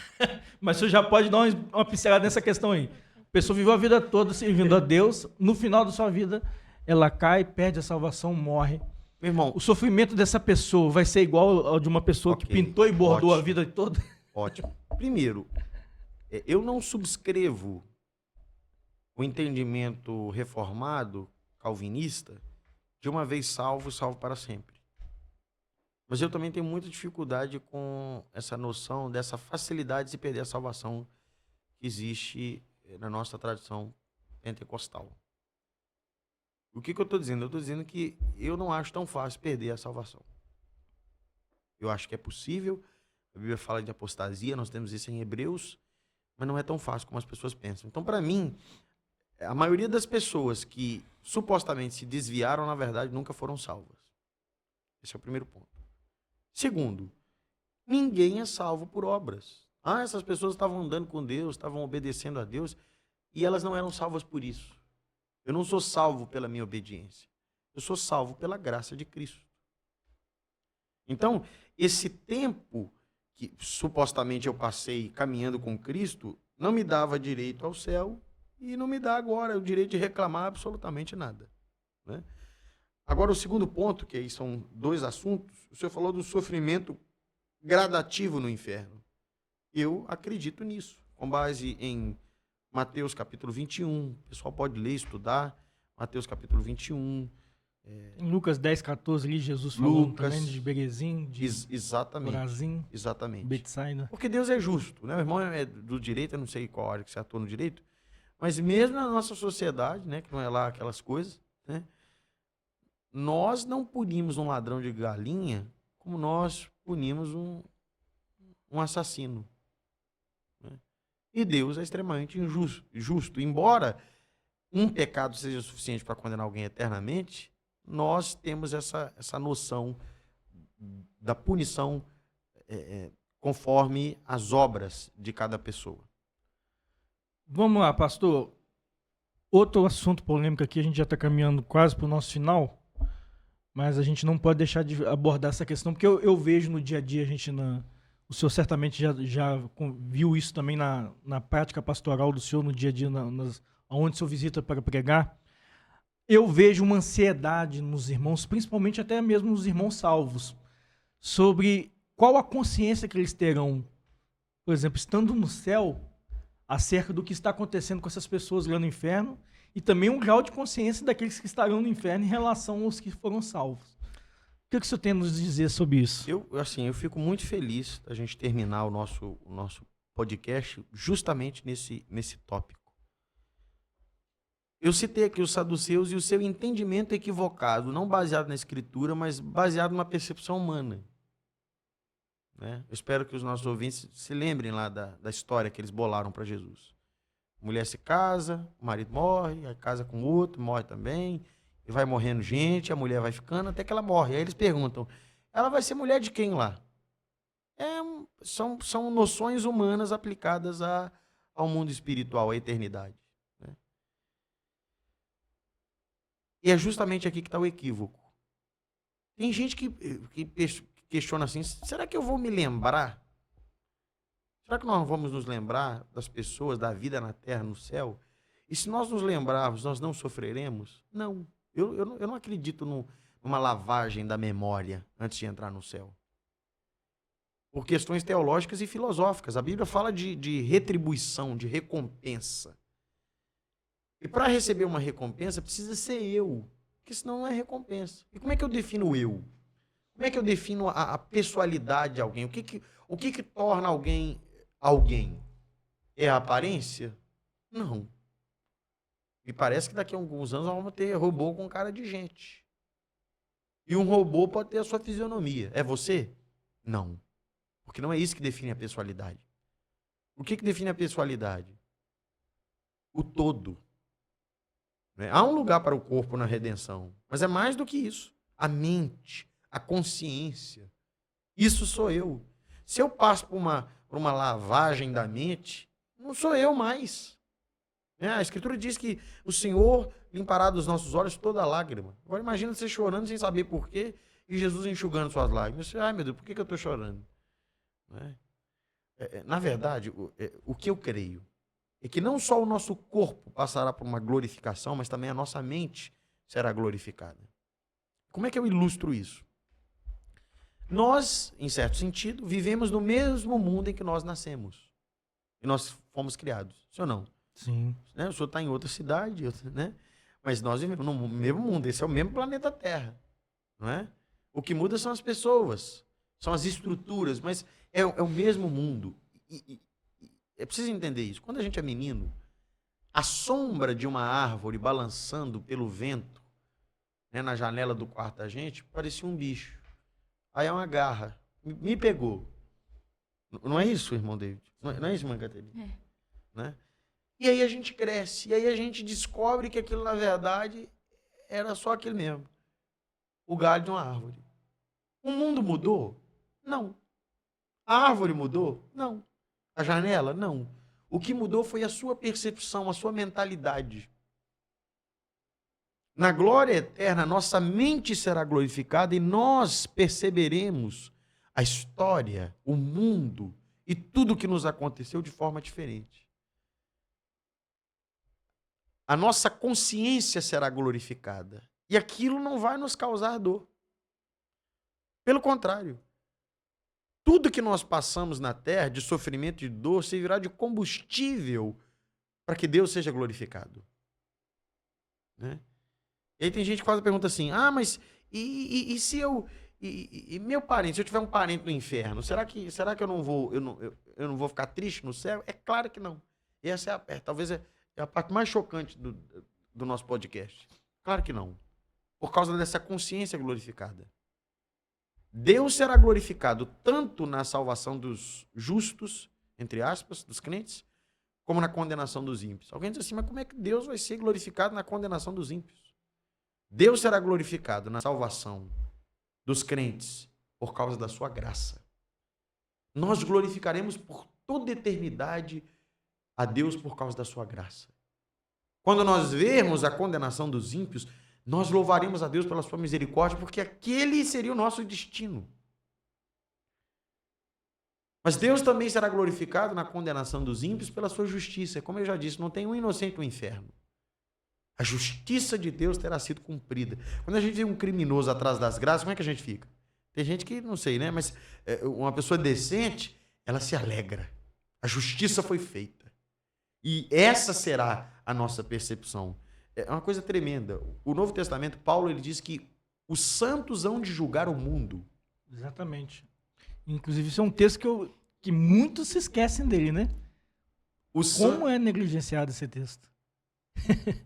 Ou seja, nós participaremos do grande trono branco julgando com Cristo. Julgaremos anjos e julgaremos homens.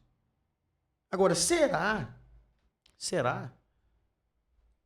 que se um parente nosso foi tão evangelizado, né, nós intercedemos tanto por ele, nós chamamos tanto para ir para a igreja, será que se esse parente falar diante de Deus, eu não ouvi, eu não tive chance, será que Deus não vai nos convocar?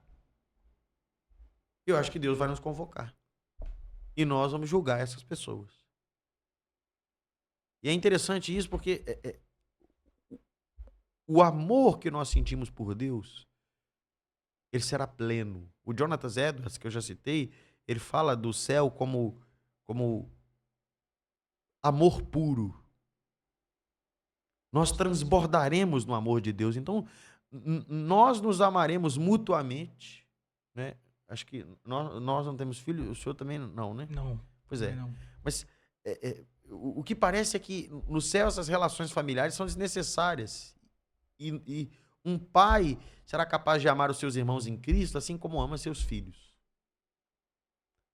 Mas o sumo amor, o supremo amor será Deus e a sua glória. Por isso nós o glorificaremos, tanto pela sua graça quanto pela sua justiça.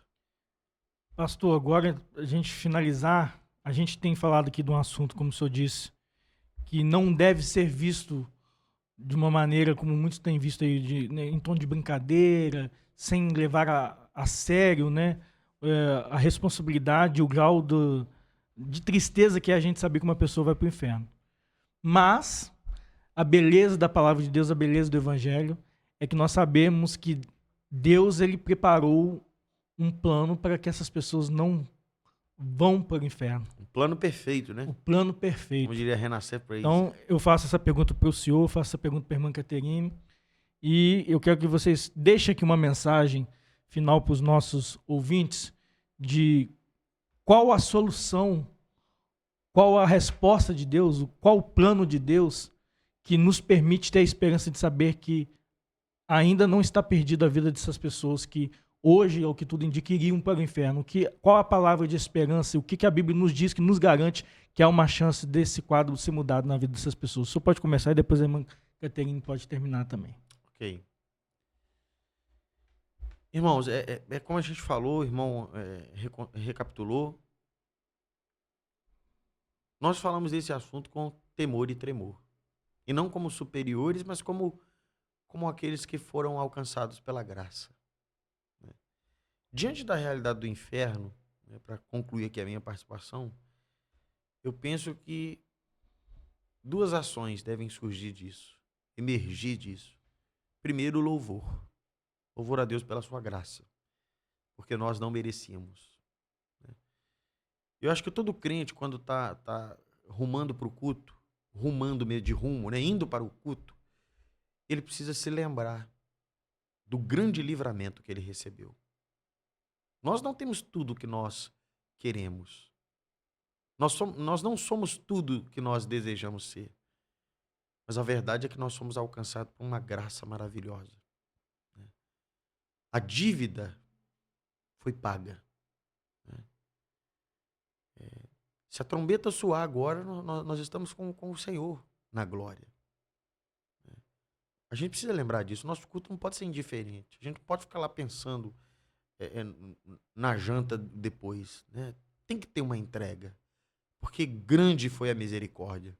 Agora, em segundo lugar, a segunda atitude, o segundo resultado, a segunda ação deve ser a pregação, que a graça que nos alcançou, ela deseja alcançar outros mais, né? Enquanto há vida, há esperança. O destino eterno, o destino final é definido em vida. O zelo, né? O rico no Hades, ele foi tomado de um zelo evangelístico, que às vezes nos falta. Ele pediu: pai Abraão, envia Lázaro à casa de meu pai, porque lá eu tenho 5 irmãos, para que não venham para esse lugar de tormento. Esse zelo evangelístico tem que tomar conta do nosso coração agora, em vida.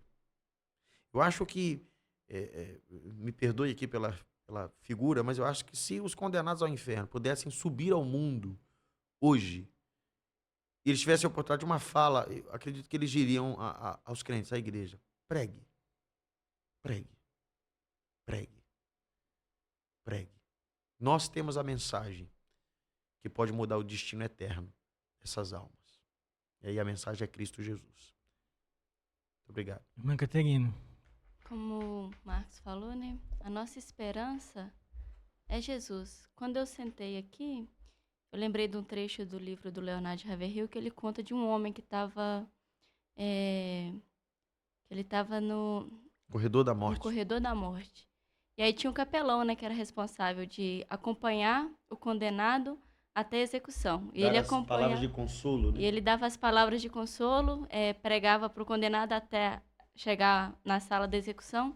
E esse capelão que acompanhou esse condenado, ele foi lendo monotonamente, né? Foi lendo assim, normalmente, as palavras da Bíblia para ele. Aí o condenado virou para ele e falou assim: se eu acreditasse no que você estava falando, eu caminharia pela Inglaterra toda de joelhos, mesmo que o chão estivesse coberto de cacos de vidro, para salvar apenas uma alma.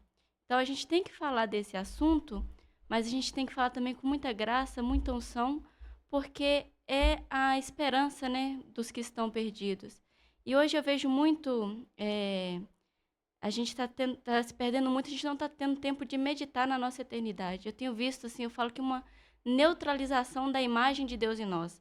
O que é a imagem de Deus em nós é que a gente é racional, a gente é capaz de raciocinar, de pensar, diferente dos animais. É isso que nos difere dos animais, né? Essa imagem de Deus em nós, a capacidade de pensar. Mas até isso o inimigo está neutralizando em nós. Nós não estamos tendo tempo de pensar na verdade. Hoje a verdade para a gente a gente enxerga coisas absurdas como verdade e ignoramos a verdade. Temos a verdade como absurda. Hoje as pessoas, elas gastam muito tempo com celular, com a Netflix, e não está tendo tempo de meditar em si mesmo e meditar na eternidade. Antigamente eu lembro que, quando era mais jovem, eu morria de medo do inferno. Muitas coisas que eu fazia por medo do inferno, não por amor a Deus. Eu era obediente, me vestia de certa forma por medo do inferno. E eu lembro que antes de dormir, eu era da roça, não tinha internet, não tinha celular, aí vinha esses pensamentos na minha cabeça. Eu pensava assim, nossa, eu podia ter... Tipo assim, eu tinha um lugar lá na fazenda que eu conseguia pegar sinal. Eu podia ter salvado um monte de coisa para me ver até eu dormir, para eu não ter que pensar nessas coisas. E é hoje isso que as pessoas estão fazendo. A gente dorme com o celular na mão, dorme assistindo uma coisa, a gente não está tendo tempo de pensar. Tipo assim, acho que o salmista fala, quando a gente deitar a nossa cabeça na cama, a gente pensar nas grandezas de Deus, na nossa vida, na nossa eternidade. No que importa. No que importa. E hoje os jovens...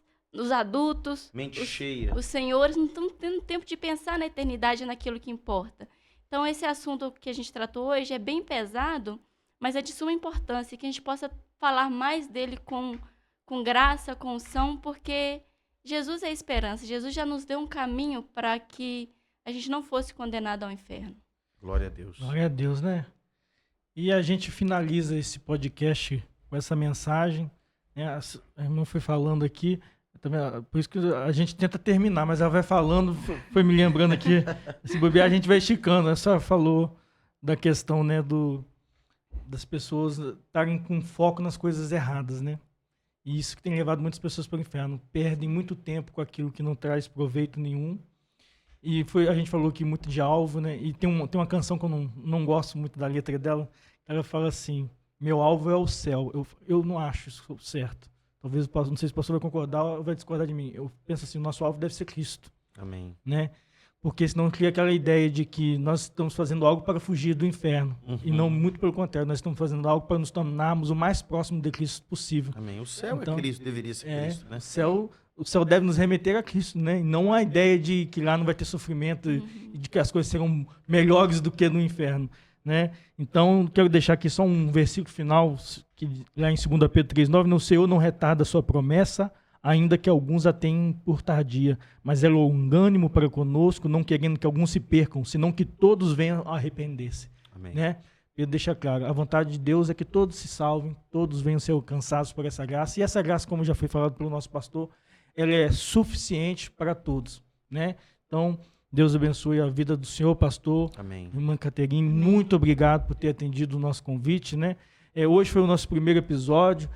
Vocês ouvintes também tenham paciência conosco, nós estamos aprendendo aqui aos pouquinhos, mas hoje nós já fomos grandemente abençoados, saio daqui, né, edificados por essa palavra. Quero agradecer aqui também o nosso irmão que está na parte técnica, o Rogério Júnior. Rogério, obrigado, Rogério. Deus abençoe você. Nos ajudou aqui com paciência. Os nossos patrocinadores também que estão nos ajudando, que foi passado aqui durante o podcast. E também quero fazer um convite para vocês que estão nos ouvindo. Estamos na Semana da Palavra aqui na ADEC Matipó. Ontem o nosso pastor Marco Júnior já esteve trazendo a palavra de Deus. Hoje novamente estará lá às 19 horas. E todos os dias durante essa semana nós estaremos ali adorando a Deus. E todos os dias teremos uma mensagem poderosa da palavra de Deus. E nós estaremos aqui gravando também um episódio cada dia, né, dessa Semana da Palavra. Então você se inscreva no nosso canal, compartilhe, divulgue este projeto que está se iniciando, né, para que mais pessoas possam ser alcançadas, né, por esse evangelho transformador, por essa palavra. Porque como o nosso pastor tanto enfatizou aqui hoje, né, a nossa fonte, as respostas para aquilo que nós temos dúvida, deve ser a nossa palavra. E aqui nós não temos erro, né? Então, Deus abençoe. Muito obrigado, pastor. Deus abençoe a vida de vocês, nossos ouvintes. Nós ficamos por aqui. Até.